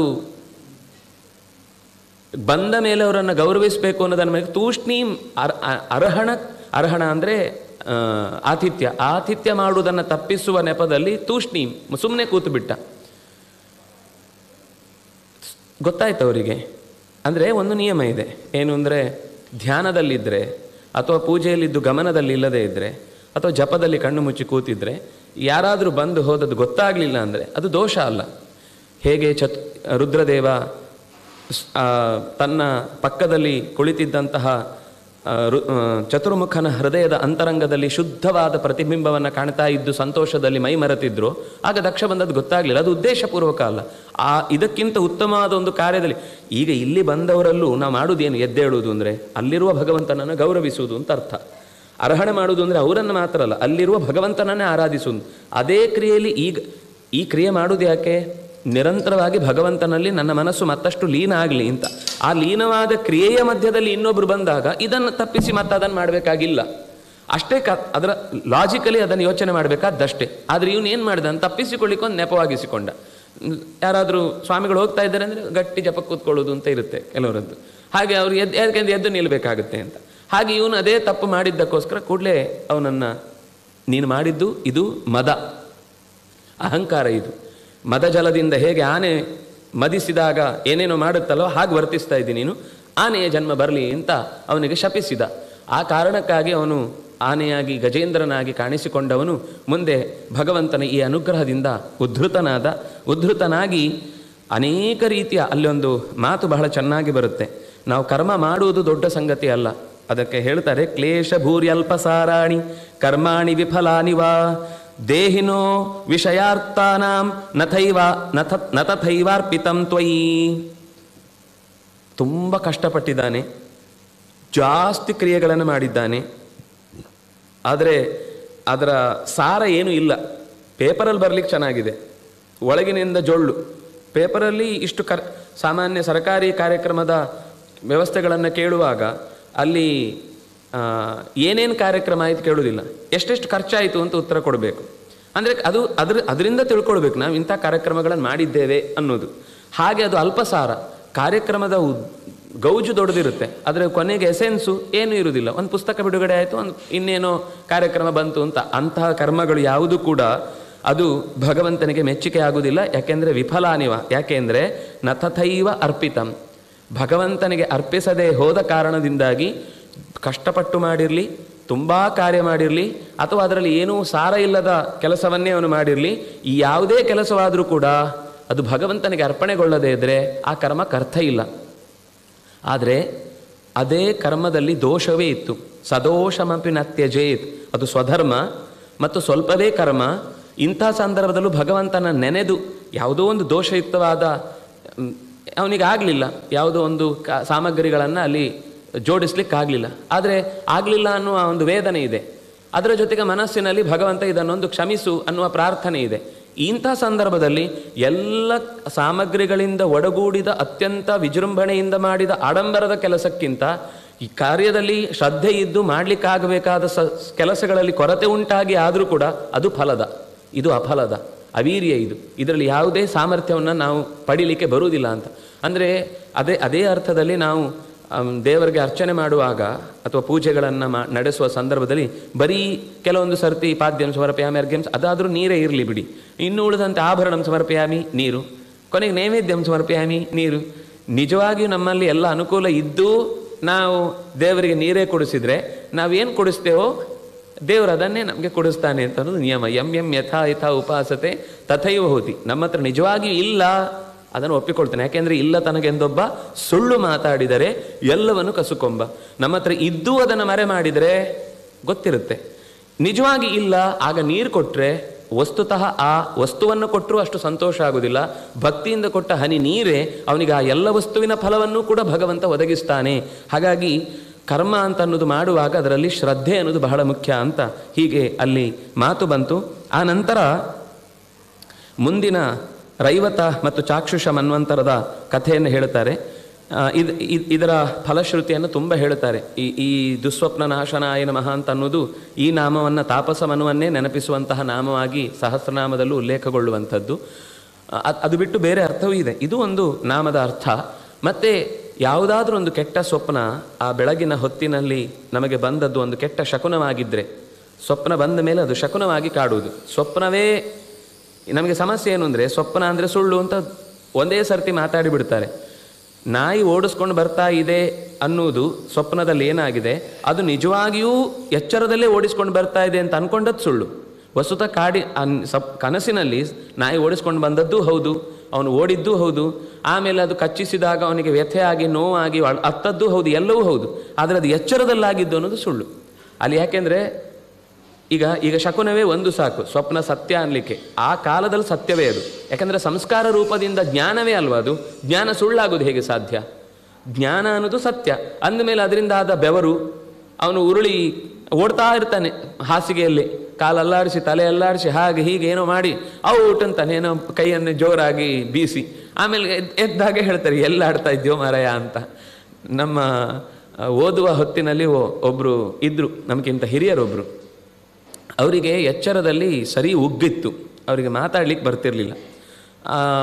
ಆದರೆ ಆಶ್ಚರ್ಯ ಅಂದರೆ ಆ ತರಗತಿಯಲ್ಲಿ ಪ್ರತಿ ದಿವಸ ಒಂಥರ ಹೇಳದೇ ಇರುವುದಕ್ಕೆ ಹೆಳೆಯಾಗಿ ಇದನ್ನೆಲ್ಲ ಮಾಡ್ತಾರೆ ಅಂತ.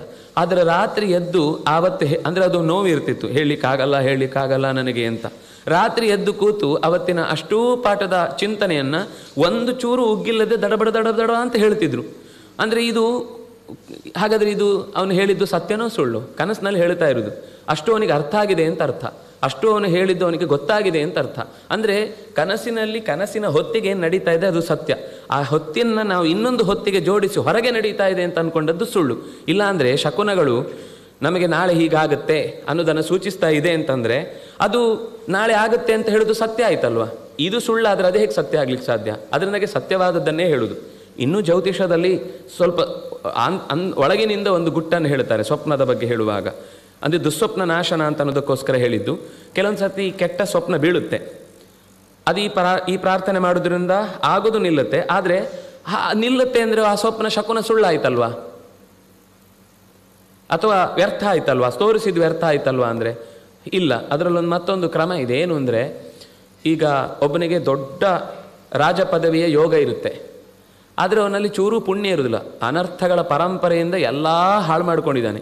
ಅವನಿಗೊಂದು ಕನಸು ಬೀಳುತ್ತೆ, ಅವನ ರಾಜ ಆದದ್ದು, 50 ವರ್ಷ ಆಳಿದ್ದು, ಅಲ್ಲಿ ಎಲ್ಲ ಸುತ್ತಮುತ್ತ ಕೈಗೊಂದು ಕಾಲ್ಗೊಂದು ಆಳುಗಳು ಅವನನ್ನು ಎತ್ತಿಕೊಂಡು ಓಡಾಡ್ತಾ ಇದ್ದಿದ್ದು. ಯಾರೋ ಮಧ್ಯದಲ್ಲಿ ಎತ್ತಿ ಹಾಕಿದಾಗ ಅವನಿಗೆ ಎಚ್ಚರ ಆಗುತ್ತೆ. ಚಾಪೆ ಕೆಳಗೆ ಬಿದ್ದು ಕೈಕಾಲು ಅಯ್ಯೋ ಎತ್ತಾಕಿದ್ರ ಅಂತ ಎದ್ದು ನೋಡ್ತಾನೆ, ರಾಜನೂ ಇಲ್ಲ, ಮಂತ್ರಿಯೂ ಇಲ್ಲ, ಕಾಳು ಇಲ್ಲ, ಆಳು ಇಲ್ಲ, ಎಂಥದೂ ಇಲ್ಲ. ಇದು ಯೋಗ ನಿಜವಾಗಿ ನಡೆದೋಯ್ತು, ಅವನು ಅನುಭವಿಸಬೇಕಾದಿದ್ದಿತ್ತು, ಅದಾಗೋಯ್ತು. ಒಂದು ಕೆಟ್ಟ ಯೋಗ ಇರುತ್ತೆ, ಆದರೆ ಒಳ್ಳೆಯ ಸಜ್ಜೀವ, ಪ್ರಾಮಾಣಿಕವಾದ ಪ್ರಯತ್ನದ ಮೂಲಕ ಭಗವಂತನನ್ನು ಆರಾಧಿಸುವವ. ಅಂಥ ಸಂದರ್ಭದಲ್ಲಿ ಅವನಿಗೆ ಒಂದು ಕೆಟ್ಟ ಶಕುನ ಬಿದ್ದದ್ದು ಅಲ್ಲೇ ಅವನು ಅನುಭವಿಸ್ತಾ ಇರ್ತಾನೆ.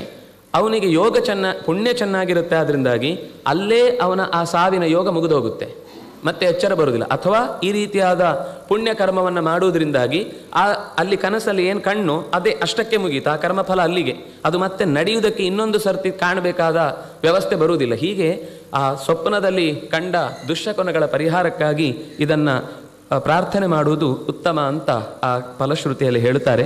ಮುಂದೆ ಚಾಕ್ಷುಷ ಅನ್ನುವಂಥರದ ಕಥೆಯನ್ನು ಹೇಳ್ತಾ, ದುರ್ವಾಸರ ಶಾಪದಿಂದಾಗಿ ಇಂದ್ರ ಪರಾಜಿತನಾಗ್ತಾನೆ ದೇವತೆಗಳಿಂದ, ದೈತ್ಯರಿಂದ. ಆಗ ಭಗವಂತನನ್ನು ಬಂದು ಕೇಳಿಕೊಳ್ತಾರೆ.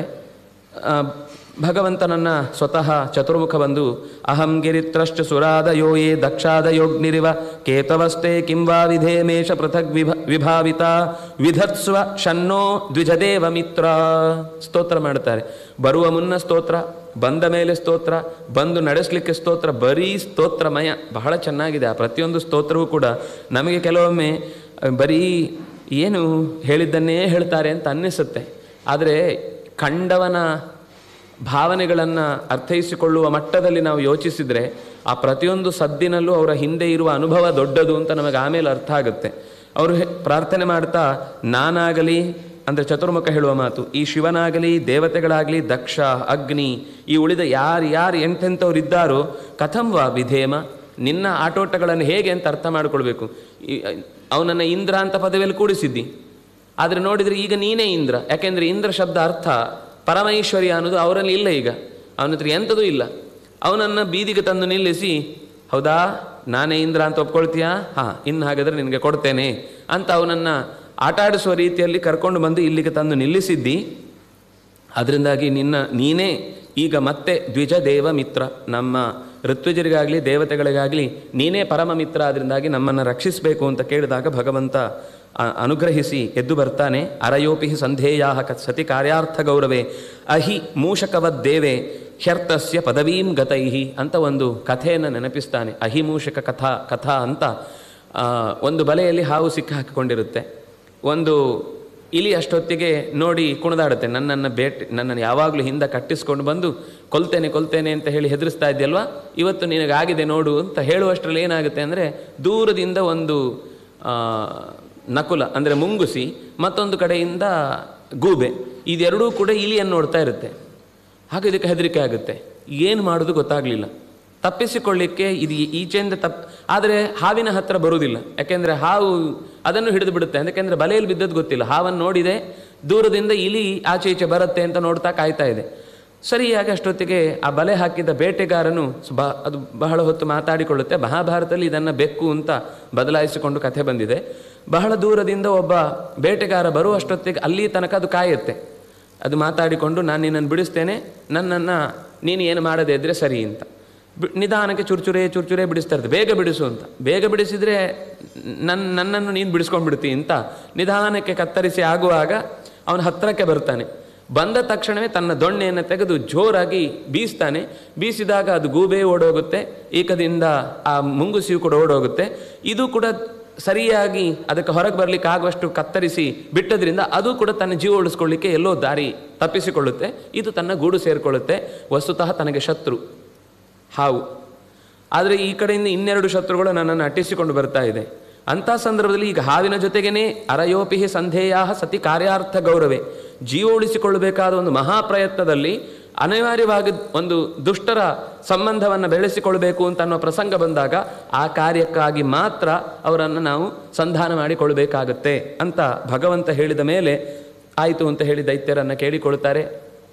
ಅಂತೂ ನಾವಿಲ್ಲದೆ ಇದ್ದರೆ ನಿಮಗೇನು ಸಾಧಿಸ್ಲಿಕ್ಕಾಗಲ್ಲ. ಹೌದೌದು, ನೀವಿಲ್ದಿದ್ರೆ ಏನು ಮಾಡಲಿಕ್ಕಾಗಲ್ಲ, ನೀವೇ ಎಲ್ಲ, ನೀವೇ ಇಂದ್ರ, ನೀವೇ ಚಂದ್ರ, ಎಲ್ಲ ನೀವೇ, ನಿಮ್ಮಿಂದನೇ ಎಲ್ಲ ಅಂತ ಚೆನ್ನಾಗಿ ಗಾಳಿ ತುಂಬಿಸಿ ಆನಂತರ ಸರಿ ಅದಕ್ಕೆ ಮಥನ ಮಾಡಲಿಕ್ಕೆ ಅಲ್ಲಿ ಕ್ಷಿಪ್ತ್ವಾ ಕ್ಷೀರೋದಧೌ ಸರ್ವಾಹ ವೀರುತ್ ತೃಣ ಲತಾ ಔಷಧೀಹಿ, ಅನೇಕ ಥರದ ಔಷಧೀಯ ದ್ರವ್ಯಗಳನ್ನೆಲ್ಲ ಆ ಕ್ಷೀರ ಸಮುದ್ರಕ್ಕೆ ಹಾಕಿ ಮಂದರನನ್ನು ಹೋಗಿ ಕೇಳಿ ಅದನ್ನು ಹೊತ್ತುಕೊಂಡು ಬರಲಿಕ್ಕೆ ಅಂತ ಸ್ವತಃ ಭಗವಂತನೇ ಗರುಡನ ಮೇಲೆ ಇರಿಸಿಕೊಂಡು ಬರುವಾಗ ದೇವತೆಗಳಿಗೆ ಅನ್ನಿಸ್ತಂತೆ, ಎಲ್ಲ ದೇವರಿಗೆ ಕ್ರೆಡಿಟ್ ಕೊಡೋದು ಯಾಕೆ, ನಾವೇ ಮಧ್ಯದಲ್ಲಿ ಹೊತ್ಕೊಂಡು ಬರ್ತೀವಿ, ಇಳಿಸು ಅಂತ ಹೇಳಿ ಎಳ್ಕೊಂಡ್ರಂತೆ. ಎಳ್ಕೊಂಡಾಗ ಎಲ್ಲ ಅದರ ಅಡಿಗೆ ಬಿದ್ದು ಅಪ್ಪಚ್ಚಿ ಆಗೋದ್ರಂತೆ. ದೇವರು ಹೇಳಿದಂತೆ ನಿಮ್ಮ ಹತ್ರ ಆಗಲ್ಲ ಅಂತಲೇ ನಾನೇ ಕರ್ಕೊಂಡು ಬಂದಿದ್ದು ಅಂತ ಮತ್ತೆ ಎತ್ತಿ ಅವರಿಗೆಲ್ಲ ಮತ್ತೆ ನೀರು ಸಿಂಪಡಣೆ ಮಾಡಿ ಎದ್ರ ಅಲ್ಲಿಗೆ ಇನ್ನೂ ಕೆಲಸ ತುಂಬ ಇದೆ, ಈಗಲೇ ಇಲ್ಲದ ಕೆಲಸ ಎಲ್ಲ ತಲೆ ಮೇಲೆ ಹಾಕ್ಕೊಂಡು ಒದ್ದಾಡೋದಲ್ಲ, ನಮ್ಮ ಹತ್ರ ಯಾವುದಾಗುತ್ತೋ ಅದನ್ನು ಮಾಡಬೇಕು, ಯಾವುದು ಆಗೋದಿಲ್ಲೋ ಅದನ್ನು ಬಿಟ್ಟು ಯಾರು ಮಾಡ್ತಾರೋ ಅವರಿಗೆ ಸಪೋರ್ಟ್ ಮಾಡಿ, ಅವ್ರು ಮಾಡೋದಾಗ ತೊಂದರೆ ಮಾಡಬೇಡಿ, ಇಷ್ಟೇ ನೀವು ಮಾಡಬೇಕಾದ ಉಪಕಾರ ಅಂತ ಹೇಳಿ ಮಂದರವನ್ನು ಹೊತ್ತುಕೊಂಡು ಬಂದ. ಆಮೇಲೆ ವಾಸುಕಿಯನ್ನು ಕೇಳಿದರು. ವಾಸುಕಿಗೂ ಒಂದು ಅಗತ್ಯ ಇತ್ತು. ತನ್ನ ಪೂರ್ವದಲ್ಲಿ ಒಂದು ಸರ್ಪರ ಕದ್ರುವಿನಿಂದ ಸರ್ಪಗಳ ನಾಶಕ್ಕಾಗಿ ಶಾಪ ಬಂದಿತ್ತು. ಆ ಶಾಪವನ್ನು ಪರಿಹರಿಸಿಕೊಳ್ಳಿಕ್ಕೋಸ್ಕರ ಅವನು ಹೇಗಾದರೂ ಮಾಡಿ ಇದಕ್ಕೊಂದು ಒಳ್ಳೆಯ ದಾರಿಯನ್ನು ಹುಡುಕಬೇಕು, ಚತುರ್ಮುಖನ ಹತ್ರ ಮಾತಾಡಬೇಕು ಅಂತ ಯೋಚನೆ ಇತ್ತು ಅವನಿಗೆ. ಸರಿಯಾಗಿ ಈ ಹೊತ್ತಿಗೆ ದೇವತೆಗಳಿಗೆ ಪರವಾಗಿ ನೀನು ಸಹಾಯ ಮಾಡಬೇಕು ಹೇಳಿದಾಗ ಖಂಡಿತ ನನಗೆ ಇದು ಅವಕಾಶ ಸಿಕ್ಕಿದ್ದೆ ದೊಡ್ಡದು ಅಂತ ಅವನು ಒಪ್ಪಿಕೊಂಡು ಬರ್ತಾನೆ. ಈ ಕಥೆ ಭಾರತದಲ್ಲಿ ಬರುತ್ತೆ, ಅವನು ಯಾಕೆ ಒಪ್ಪಿಕೊಂಡ ಅನ್ನುವ ಸಂಗತಿ. ಕೊನೆಗೆ ಎಲ್ಲ ಆಯಿತು. ಇಷ್ಟಾಗಿ ಮಥಿಸ್ಲಿಕ್ಕೆ ಶುರು ಮಾಡಿದ ತಕ್ಷಣ ಬೆಟ್ಟ ಜಾರಿ ಹೋಯಿತು. ಅದನ್ನು ಸರಿಪಡಿಸ್ಲಿಕ್ಕೋಸ್ಕರ ಕಮಠ ರೂಪದಿಂದ ಸ್ವತಃ ಭಗವಂತನೇ ಕೂರ್ಮ ರೂಪದಿಂದ ಬಂದು ಬೆನ್ನು ಕೊಟ್ಟು ನಿಂತ. ಇಷ್ಟಾಗೋಗಿ ಮೇಲೆ ಹಾರಲಿಕ್ಕೆ ಶುರುವಾಯಿತು. ಮತ್ತೆ ಅಜಿತ ನಾಮಕನಾಗಿ 1000 ತೋಳುಗಳಿಂದ ಬೆಟ್ಟವನ್ನು ಮೇಲಕ್ಕೆ ಪುಟಿಯದಂತೆ ಹಿಡಿದು ನಿಲ್ಲಿಸಿದ. ಇಷ್ಟಾಗೋ ಒಳಗಿನಿಂದ ಪುಡಿ ಆಗ್ಲಿಕ್ಕೆ ಶುರುವಾಯಿತು. ಅದರ ಒಳಗೆ ನಿಂತು ಮತ್ತೆ ರಕ್ಷಿಸಿದ. ಎಳೆದಾಡಿ ವಾಸುಕಿಗೆ ಉದ್ದಾಗಿ ಎಲಾಸ್ಟಿಕ್ ಆಗ್ಲಿಕ್ಕೆ ಶುರುವಾಯಿತು. ಇನ್ನು ಕೈಗೆ ಬರುತ್ತೆ ಅಂತ ಅನ್ನಿಸ್ತು. ಅದರ ಮಧ್ಯದಲ್ಲೂ ಭಗವಂತ ಬೇಕು ಅಂತ ದೇವತೆಗಳನ್ನು ಬಾಲದ ಹತ್ರ ತಾನೇ ಹೋಗಿ ನಿಂತ. ದೇವತೆಗಳನ್ನು ಹಿಂದೆ ಬಂದರು. ದೈತ್ಯರು ಹೇಳಿದ್ರು, ವಯಂ ಶಾಸ್ತ್ರಾರ್ಥರ ಬ್ರಹ್ಮಿತಾಹ, ನಾವೆಲ್ಲ ಶಾಸ್ತ್ರ ಓದ್ದವರು, ನಮಗೆ ದೊಡ್ಡ ಕುಲದಿಂದ ಬಂದವರು, ನಮ್ಮನ್ನು ಈ ರೀತಿ ಅವಮಾನ ಮಾಡೋದಿಲ್ಲ, ನಮಗೇನು ಬಾಲ ಕೊಡ್ತಾ ಇದ್ದೀರಿ ನೀವು ಅಂತ ನಮಗೆ ಏನಿದ್ರೂ ಮುಖ ಕೊಡಬೇಕು ಅಂತ ಕೇಳ್ತಾರೆ. ಸರಿ, ಅವರಿಗೆ ಮುಖ ಕೊಡುವುದಾಗುತ್ತೆ. ಆಮೇಲೆ ಮಥನ ಶುರುವಾಗುತ್ತೆ. ಶುರುವಾದಾಗ ವಾಸುಕಿಯ ಒಳಗೆ ಒಂದು ರೂಪದಿಂದ ದೇವತೆಗಳು ದೈತ್ಯರು ಕೂಡ ಸುಸ್ತಾಗ್ಬಿಟ್ರು. ಕೊನೆಗೆ ಅಲ್ಲೂ ಒಂದೊಂದು ರೂಪದಿಂದ ಅವರೊಳಗೂ ನೆಲೆಸಿ ಮಥನ ಶುರುವಾದಾಗ ಅಲ್ಲಿ ವಿಷ ಬಂತು. ಆ ವಿಷವನ್ನು ಲೋಕದ ಉಪಕಾರಕ್ಕಾಗಿ ಪಂಚಮುಖನಾದಂತಹ ರುದ್ರದೇವದನ್ನು ಸ್ವೀಕರಿಸಿದ. ಹೆಂಡತಿ ಹತ್ರ ಹೇಳ್ತಾನೆ, ಪುಂಸಃ ಕೃಪಯತೋ ಭದ್ರೇ ಸರ್ವಾತ್ಮ ಪ್ರಿಯತೆ ಹರಿಹಿ.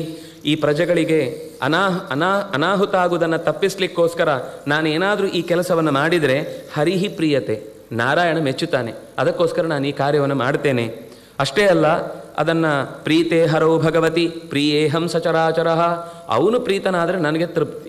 ಅವನು ಪ್ರೀತನಾಗದೆ ನಾನು ಏನು ಮಾಡಿದ್ರು ಅಥವಾ ಅವನು ಪ್ರೀತನಾಗುವುದಕ್ಕೆ ಕಾರಣವಾಗದೆ ಏನಾದರೂ ಕೆಲಸ ನನಗೋಸ್ಕರ ಅಂತ ಮಾಡಿ ನಡೆಸಿದ್ರು ಕೂಡ ನನಗದು ಇಷ್ಟ ಆಗೋದಿಲ್ಲ. ನನಗಿಷ್ಟ ಆಗಬೇಕಂದ್ರೆ ಪ್ರೀತೇ ಭಗವತವು, ಭಗವಂತ ಪ್ರೀತನಾದ ಭಗವತಿ ಪ್ರೀತವು, ಅವನು ಪ್ರೀತನಾದರೆ ಮಾತ್ರ ನಾನು ಸಂತೋಷ ಪಡ್ತೇನೆ. ಪ್ರಿಯೇಹಂ ಸಚರಾಚರ, ನನ್ನ ಎಲ್ಲ ಚರಾಚರ, ನನ್ನ ಹಿಂದಿನ ಪ್ರಮಥ ಗಣಗಳೆಲ್ಲವೂ ಕೂಡ ಇಷ್ಟಪಡ್ತಾವೆ. ತಸ್ಮಾದಿದಂ ಗರಂ ಭುಂಜೆ, ಆದ್ದರಿಂದಾಗಿ ಈ ವಿಷವನ್ನು ನಾನು ತಿಂತೇನೆ, ಕುಡಿತೇನೆ. ಪ್ರಜಾನಾಂ ಸ್ವಸ್ತಿರಸ್ತು, ಪ್ರಜೆಗಳಿಗೆ ಒಳಿತಾಗಲಿ. ಅದರಿಂದಾಗಿ ತಪ್ಯಂತೆ ಲೋಕತಾಪೇನ ಸಾಧವ ಪ್ರಾಯಶೋ ಜನಾ ಪರಂ ಆರಾಧನಂ ತದ್ಧಿ ಪುರುಷಸ್ಯ ಅಖಿಲಾತ್ಮನಃ. ಬಹಳ ಒಳ್ಳೆಯ ಮಾತು. ಈ ಪ್ರಸಂಗದಲ್ಲಿ ಬಹಳ ಮಾತುಗಳು ಬರ್ತವೆ. ಯಾರು ಲೋಕಕ್ಕೊದಗಿದ ಕಷ್ಟಗಳನ್ನು ತಮ್ಮ ಮೇಲೆ ಹಾಕಿಕೊಂಡು ಸಾಧುಗಳು ಪ್ರಾಯಶಃ ಹೆಚ್ಚಾಗಿ ಏನೇ ಕಷ್ಟ ಇದ್ರೂ ಬೇರೆಯವರಿಗೆ ಒದಗದಂತೆ ಮಾಡಿ ತಾವೇ ಅದನ್ನು ಉಣ್ತಾರೆ. ಇನ್ನೊಬ್ಬರಿಗೆ ಅನುಕೂಲ ಆಗಲಿ ಅಂತ ತಮ್ಮ ಕಷ್ಟವನ್ನು ಬೇರೆಯವರಿಗೆ ಹಂಚದೆ ತಾವೇ ಅನುಭವಿಸ್ತಾರೆ. ಇದು ತದ್ಧಿ ಪರಂ ಆರಾಧನಂ ವಿಷ್ಣು. ನಿಜವಾದ ಆರಾಧನೆ ಯಾವುದು ಅಂದರೆ ದೇವರ ಪೂಜೆ ಅನ್ನೋದೊಂದು ಕ್ರಮ ಹೌದು, ಆದರೆ ಅದು ಆರಾಧನೆ ಆಗೋದು ಯಾವಾಗ ಅಂದರೆ ಹೊರಗಿನ, ಈಗ ಭಗವಂತನ ಯಾವುದ್ಯಾವುದೋ ನಾಮಗಳ ಉಪಾಸನೆ ಮಾಡ್ತಾ ಇರ್ತೇವೆ ನಾವು. ಪ್ರಜಾಭವ ಅಂತ ಯೋಚನೆ ಮಾಡ್ತೇವೆ. ಪ್ರಜಾಭವ ಅಂತಂದರೆ ಪ್ರಜ್ಞೆಯನ್ನು ಹುಟ್ಟಿಸುವವನು ಅಂತ ಅರ್ಥ. ನಾವು ನಮಗೆ ತಿಳುವಳಿಕೆ ಬಂದದ್ದನ್ನು 4 ಸಜ್ಜನರಿಗೆ ಪ್ರಜ್ಞೆ ಹುಟ್ಟುವಂತೆ ನಾವು ಮಾತಾಡಿ ನಮ್ಮ ಕೆಲಸ ಮಾಡಿದರೆ ಅದು ಪ್ರಜಾಭವ ಆರಾಧನೆ ಹೊರತು ಪ್ರಜಾಭವಾಯ ನಮಃ ಪ್ರಜಾಭವಾಯ ನಮಃ ಅಂತ ಅಷ್ಟೇ ಸ್ತೋತ್ರ ಮಾಡಿದರೆ ಮುಗಿಲಿಲ್ಲ. ಕೃತಜ್ಞ ಅಂತ ದೇವರನ್ನು ಸ್ಮರಿಸುವುದನ್ನು ನಮ್ಗೆ ಯಾರಿಂದೆಲ್ಲ ಕೃತಜ್ಞತೆ ಒದಗಿತ್ತು, ಅನುಕೂಲ ಆಯಿತು ಅವರಿಗೆ ನಾವು ಕೃತಜ್ಞತೆ ಅರ್ಪಿಸುವುದು ಭಗವಂತನ. ಹೀಗೆ ಎಲ್ಲ ನಾಮಗಳನ್ನು ನೀವು ಕ್ಷಮಿಣಾಂಬರಃ ಅಂತ ನಾಮ ಇದೆ. ದೇವರನ್ನು ನೀನು ಕ್ಷಮಿಣಾಂಬರ ಅಂತ ಚಿಂತಿಸಿದರೆ ಆಗುವುದಿಲ್ಲ. ನಾವು ಕೂಡ ಸಹಿಸಿ ಇನ್ನೊಬ್ಬರಿಂದಾಗಿ ಏನಾದರೂ ತಿಳಿಯದೆ ಆದ ಅನಾಹುತವನ್ನು ಶಿಕ್ಷಿಸುವುದು ಬೇರೆ, ಶಿಕ್ಷಿಸುವುದು ಶಿಕ್ಷಣದ ದೃಷ್ಟಿಯಿಂದ. ನಮಗೆ ನೋವಾಯಿತು ಹಾಗೆ ಅವನು ನೋವು ಅನುಭವಿಸಬೇಕು ಅಂತ ಮಾತಾಡೋದು ಶಿಕ್ಷೆನೇ ಅಲ್ಲ, ಅದು ದ್ವೇಷ. ಆ ದ್ವೇಷವನ್ನು ಹೇಳಿದ್ದಲ್ಲ. ಶಿಕ್ಷಣದ ದೃಷ್ಟಿಯಿಂದ ಅವನನ್ನು ತಿದ್ದುವುದಕ್ಕಾಗಿ ಮಾಡಿ ನೀವೇನಾದರೂ ಕಾರ್ಯ ಕೊಟ್ಟರು ಅದು ತಪ್ಪಲ್ಲ. ಅದು ಬಿಟ್ಟು ನೀವು ಬೇರೆ ರೀತಿಯಿಂದ ಅವರಿಗೆ ಹಾನಿಯಾಗಬೇಕು ಅಂತ ಬಯಸಿದರೆ ಅದು ಕ್ಷಮೆ ಆಗುವುದಿಲ್ಲ. ಭಗವಂತನನ್ನು ಕ್ಷಮಿಣಾಂಬರ ಅಂತ ಚಿಂತಿಸುವುದು ಹೇಗೆ ಅಂದರೆ, ಲೋಕದಲ್ಲಿ ನಮ್ಮಿಂದ ಎಷ್ಟು ನಾವೇ ಇದು ತಪ್ಪು ಮಾಡಿದರೆ ನಮ್ಮನ್ನೇನು ಮಾಡ್ತಿದ್ವಿ, ನಾವು ಕ್ಷಮಿಸಿಕೊಳ್ತೇವೆ ಅಂತಂದ ಮೇಲೆ ಇದೇ ತಪ್ಪನ್ನು ಇನ್ನೊಬ್ಬ ಮಾಡಿದಾಗಲೂ ನಮಗೇನು ಶಿಕ್ಷೆ ಕೊಡ್ತೇವೆ? ನಾವು ಆ ಶಿಕ್ಷೆ ತಿನ್ಲಿಕ್ಕೆ ತಯಾರಿದ್ದೇವೆ ಅಂದರೆ ಅವನಿಗೂ ಆ ಶಿಕ್ಷೆ ಕೊಡ್ಬೋದು. ನಾವು ತಿನ್ಲಿಕ್ಕೆ ತಯಾರಿಲ್ಲ ಅಂದರೆ ಅವನಿಗೆ ಆ ಶಿಕ್ಷೆ ಕೊಡುವ ಅರ್ಹತೆ ನಮಗಿಲ್ಲ. ಅದರಿಂದಾಗಿ ಈ ವಿಷಯದಲ್ಲಿ ಪ್ರತಿಯೊಂದು ನಾಮದಲ್ಲಿ ಏನು ಗುಣ ಇದೆ ಅದನ್ನು ನಮ್ಮಲ್ಲಿ ರೂಢಿಸಿಕೊಳ್ಳುವುದು. ಸತ್ಯ ಪುಷ್ಪಂ ವಿಶೇಷತಃ ಅಂತ ನಾವು ಏಬಿಸ್ತುಷ್ಯತಿ ಕೇಶವ ಅಂತ ಹೇಳುತ್ತೇವೆ. ಅದು ಸತ್ಯಾಯ ನಮಃ ಕ್ಷಮಾಯ ನಮಃ ಅಂತ ಈ ಶಬ್ದ ಆರಾಧನೆ ಸಾಕಾಗುವುದಿಲ್ಲ. ನಮ್ಮಲ್ಲಿ ನೈತಿಕ ಮೌಲ್ಯಗಳನ್ನು ಬೆಳೆಸಿಕೊಳ್ಳುವುದೇ ಭಗವಂತನಿಗೆ ಅರ್ಪಿಸುವಂಥ ಆ ಗುಣಗಳ ಉಪಾಸನೆ. ಪ್ರಾಮಾಣಿಕವಾಗಿರುವುದು ಭಗವಂತನ ಸತ್ಯಾನುರೂಪದ ಉಪಾಸನೆ. ಕ್ಷಮಿಸುವುದು ಒಂದು ಭಗವಂತನ ಕ್ಷಮಾರೂಪದ ಉಪಾಸನೆ.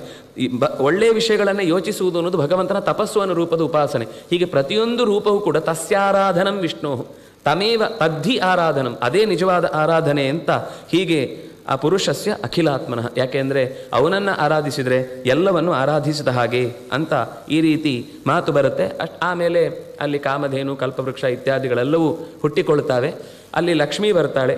ತನ್ನ ಮಕ್ಕಳ ಕೊಂದ ತಾನೇ ಪೇಳುವುದಕ್ಕೆ ಮನ್ನದಿ ನಾಚಿ ಅಂತ ಆ ಸಾಲನ್ನು ಪೂರ್ತಿ ಇಲ್ಲಿ ಈ ಅಧ್ಯಾಯದಲ್ಲಿ ಬಂದದ್ದನ್ನೇ ಯಥಾವತ್ತಾಗಿ ನಮ್ಮ ಭಾಷೆಯಲ್ಲಿ ನಮಗೆ ಅರ್ಥ ಆಗುವ ರೀತಿಯಲ್ಲಿ ವಾದರಾಜ ಯತಿಗಳು ಅದನ್ನು ರಚಿಸಿಕೊಟ್ಟಿರುವ ಅಷ್ಟೂ ಕಥೆಯ ಮೂಲಕ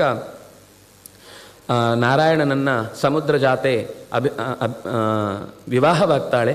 ಆ ಬಳಿಕ ಅಮೃತದ ಉತ್ಪತ್ತಿ ಧನ್ವಂತರಿಯ ರೂಪದ ಜೊತೆಗಾದಾಗ ದೇವತೆಗಳನ್ನು ವಂಚಿಸಿ ದೈತ್ಯರು ಅಪಹರಿಸ್ತಾರೆ.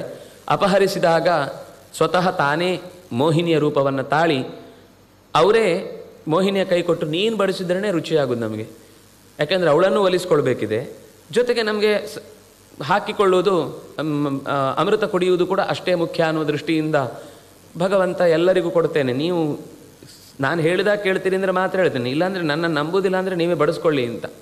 ಇಲ್ಲ ಇಲ್ಲ ಇಲ್ಲ ನೀವೇ ಬಡಿಸ್ಬೇಕು ಅಂತ ಹೇಳಿ ಎಲ್ಲರ ಕಣ್ಣು ಮುಚ್ಚಿ ಕೂತಾಗ ಆ ಕಥೆ ಗೊತ್ತಿದೆ. ಮಧ್ಯದಲ್ಲಿ ರಾಹು ಕೊಡ್ತಾನೆ, ಅವನನ್ನು ಚಕ್ರದಲ್ಲಿ ಇಂಥ ಒಂದು ಕತೆ, ಸೌಟಲ್ಲಿ ಏನಾದರೂ ಭಗವಂತರ ಕೈಯಲ್ಲಿ ಏನಿದ್ರು ಅವನ ಕೈಯಲ್ಲೇ ತೆಗಿಬೋದು, ಯೋಚನೆ ಮಾಡಿದರೂ ತೆಗಿಬೋದು. ಒಟ್ಟಂತೂ ತಲೆ ತೆಗೆದ ಮೇಲೆ ಅಲ್ಲಿ ಯಾರೂ ಉಳಿಯುವುದಿಲ್ಲ, ರಕ್ಕಸ ಸಾಯ್ತಾನೆ. ಆದರೆ ಆ ತಲೆ ಅಮೃತವನ್ನು ಪಾನ ಮಾಡಿದ ವಿಶಿಷ್ಟವಾದ ಒಂದು ಅದೇ ಅಮೃತಕ್ಕೆ ಮರ್ಯಾದೆ ಹೋಗಬಾರ್ದು ಅನ್ನೋ ದೃಷ್ಟಿಯಿಂದ ಅಲ್ಲಿ ದೇವತೆಗಳು ಬಂದು ನೆಲೆಸ್ತಾರೆ. ಅದರಿಂದ ಅದನ್ನು ರಾಹುವಿನ ಶರೀರದ ಒಂದು ಭಾಗ ಆದ್ದಕ್ಕೆ ರಾಹು ಅಂತ ಹೆಸರು ಬಂತು. ಆದರೆ ಅಲ್ಲಿ ರಾಹು ರಾಕ್ಷಸ ಅಲ್ಲ ಇರುವಂಥದ್ದು, ಅಲ್ಲಿ ದೇವತೆಗಳೇ ಇರುವಂಥದ್ದು. ಆಮೇಲೆ ಕೇತುಗಳು ಅಂತ 101 ಜನ ಇದ್ದಾರೆ. ಆ 101 ಜನ ಸಮೂಹವನ್ನೇ ಕೇತು ಅಂತ ಕರೆಯುವಂಥದ್ದು.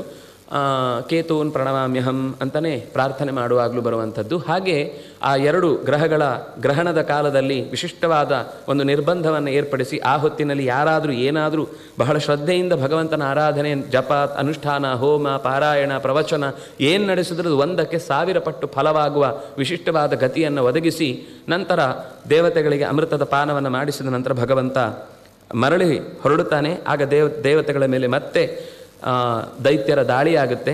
ಆ ದಾಳಿಯಲ್ಲಿ ರಾಕ್ಷಸರನ್ನೆಲ್ಲರನ್ನು ಕೊಂದಾಗ ಭೃಗುವಿನ ಪರಂಪರೆಗೆ ಅವರು ಶರಣಾಗ್ತಾರೆ. ಅಲ್ಲಿ ಶುಕ್ರಾಚಾರ್ಯರು ಮೃತ ಸಂಜೀವಿನಿ ವಿದ್ಯೆಯಿಂದ ಅವರನ್ನು ಮತ್ತೆ ಬದುಕಿಸ್ತಾರೆ. ಇದು ಯುದ್ಧ ಸಾಗಿದೆ, ಸಂಗ್ರಾಮ ನಿರಂತರ ಮತ್ತೆ ದುರ್ಜನ ಸಜ್ಜನ ಸಂಗ್ರಾಮ ಅನ್ನೋದು ನಿರಂತರ ನಡೆಯುವ ಹಾಗೆ ನಮ್ಮೊಳಗೂ ಪ್ರತಿಯೊಂದು ಪ್ರದೇಶದಲ್ಲೂ ಪ್ರತಿಯೊಂದು ಕಾಲದಲ್ಲೂ ನಡೆಯುವಂತೆ ಅದು ಮುಂದುವರಿಯುತ್ತೆ. ಪ್ರತಿ ಮನ್ವಂತರದಲ್ಲೂ ಈ ರೀತಿಯಾಗಿ ಭಗವಂತನ ಅವತಾರಗಳು ಆಯಾ ಕಾಲದಲ್ಲಿ ಸಜ್ಜನರಿಗೆ ಗೆಲುವು ಇತ್ಯಾದಿಗಳು ಸಿಗುವ ಹಾಗೆ ಮುಂದೆ ಈ ಸಾವರ್ಣಿ ಮನ್ವಂತರದಲ್ಲಿ ವಾಮನನ ಅವತಾರದ ಕಥೆಯನ್ನು ಹೇಳಿ ಅಲ್ಲಿ ಅದಿತಿ ಪ್ರಾರ್ಥನೆ ಮಾಡಿದ್ದಕ್ಕೆ ಅವಳಿಗೆ ಪಯೋವ್ರತವನ್ನು ಬೋಧಿಸಿ ವಾಮನ ಅಲ್ಲಿ ಆವಿರ್ಭವಿಸ್ತಾನೆ. ಹುಟ್ಟುವಾಗಲೇ 7 ವರ್ಷದ ವಟುವಾಗಿ ಉಪನಯನಕ್ಕೆ ಯೋಗ್ಯನಾಗಿ ಉಪನಯನ ಮಾಡಿಸಿಕೊಳ್ತಾನೆ ಕಶ್ಯಪರಿಂದ. ಮಾಡಿಸಿಕೊಂಡು ಭವತಿ ಭಿಕ್ಷಾಂ ದೇಹಿ ಅಂತ ಕೇಳುವುದೇ ಬದುಕು. ಯಜ್ಞ ಯಾಗ ನಡೀತಾ ಇದೆ ಅಂತ ಬಲಿಯ ಆಸ್ಥಾನ ಕಂಡಿತು. ಹೋಗಿ ಬೇಡಿದ, 3 ಹೆಜ್ಜೆ ಬೇಕು ಅಂದ. ಏನೋ ಇಷ್ಟು ದೊಡ್ಡ ರಾಜನ ಹತ್ರ ಬಂದು 3 ಹೆಜ್ಜೆ ಕೇಳ್ತೀಯಲ್ವೋ ಅಂದರೆ, ನೀನು 3 ಹೆಜ್ಜೆ ಕೊಡಪ್ಪ ಅಷ್ಟೇ ಸಾಕು, ನನಗೆ 1 ಹೆಜ್ಜೆ ಕೂತ್ಕೊಳ್ಳಿಕ್ಕೆ, ಇನ್ನೊಂದು ಹೆಜ್ಜೆ ಎದುರುಗಡೆ ನನ್ನ ಯಜ್ಞದ ಸಾಮಗ್ರಿ, ಜಪ ಅನುಷ್ಠಾನದ ಸಾಮಗ್ರಿ ಇಟ್ಕೊಳ್ಳಿಕ್ಕೆ, ಇನ್ನೊಂದು ಹೆಜ್ಜೆ ನಿಂತಲ್ಲೇ ಅಂದರೆ ಕೂತಲ್ಲೇ ನಾನು ಕಾಲಿಟ್ಟು ದಿಂಗ್ ನಮಸ್ಕಾರ ಮಾಡಬಾರ್ದು, 1 ಹೆಜ್ಜೆ ಹಿಂದೆ. ಯಾಕೆಂದರೆ ಕಾಲಿನ ಚಕ್ರದ ಗುಣಗಳು ಬೇರೆ, ನಾವು ಕೂತ ಮೂಲಾಧಾರದ ಚಕ್ರದ ಗುಣಗಳು ಬೇರೆ. ಅದೆರಡಕ್ಕೂ ಸಂಘರ್ಷ ಆದರೆ ನಾವು ಕೂತದ್ದು ಅಷ್ಟೊತ್ತಿನ ಏಕಾಗ್ರತೆ ಎಲ್ಲವೂ ಭಂಗಗೊಳ್ಳುತ್ತೆ. ಅದರಾಗಿ ಕೂತ ಜಾಗದಲ್ಲಿ ಕಾಲಿಡಬಾರದು ಅಂತ ಹೇಳೋದು ಈ ಕಾರಣಕ್ಕೆ. ಒಂದು ಧೂಳು ಹೊರಗಿನಿಂದ ಎಲ್ಲೆಲ್ಲೋ ಕೂತು ಏನೇನೋ ಬಂದಿರುವಂಥದ್ದೆಲ್ಲ ಆ ಜಾಗದ ಸ್ಥಾನದ ಪಲ್ಲಟವಾಗುವುದಕ್ಕೆ ಕಾರಣವಾಗುತ್ತೆ. ಹೀಗೆ ನನಗೆ 3 ಹೆಜ್ಜೆ ಸಾಕು. ಅಳಿಯದೆ ಹೂ ಅಂತ ಹೇಳಿದ್ದಕ್ಕೆ ಶುಕ್ರಾಚಾರ್ಯ ಕೋಪ ಮಾಡ್ಕೊಂಡು ಶಾಪ ಕೊಡ್ತಾನೆ. ನೀನು ಶಾಪ ಕೊಡು, ಏನಾದರೂ ಕೊಡು, ದೇವರಿಗೆ ಅವನು ಹೇಳ್ತಾನೆ, ಇದು ವಿಷ್ಣುವೇ ಬಂದು ನಿನ್ನನ್ನು ಬೀದಿ ಪಾಲು ಮಾಡ್ತಾನೆ.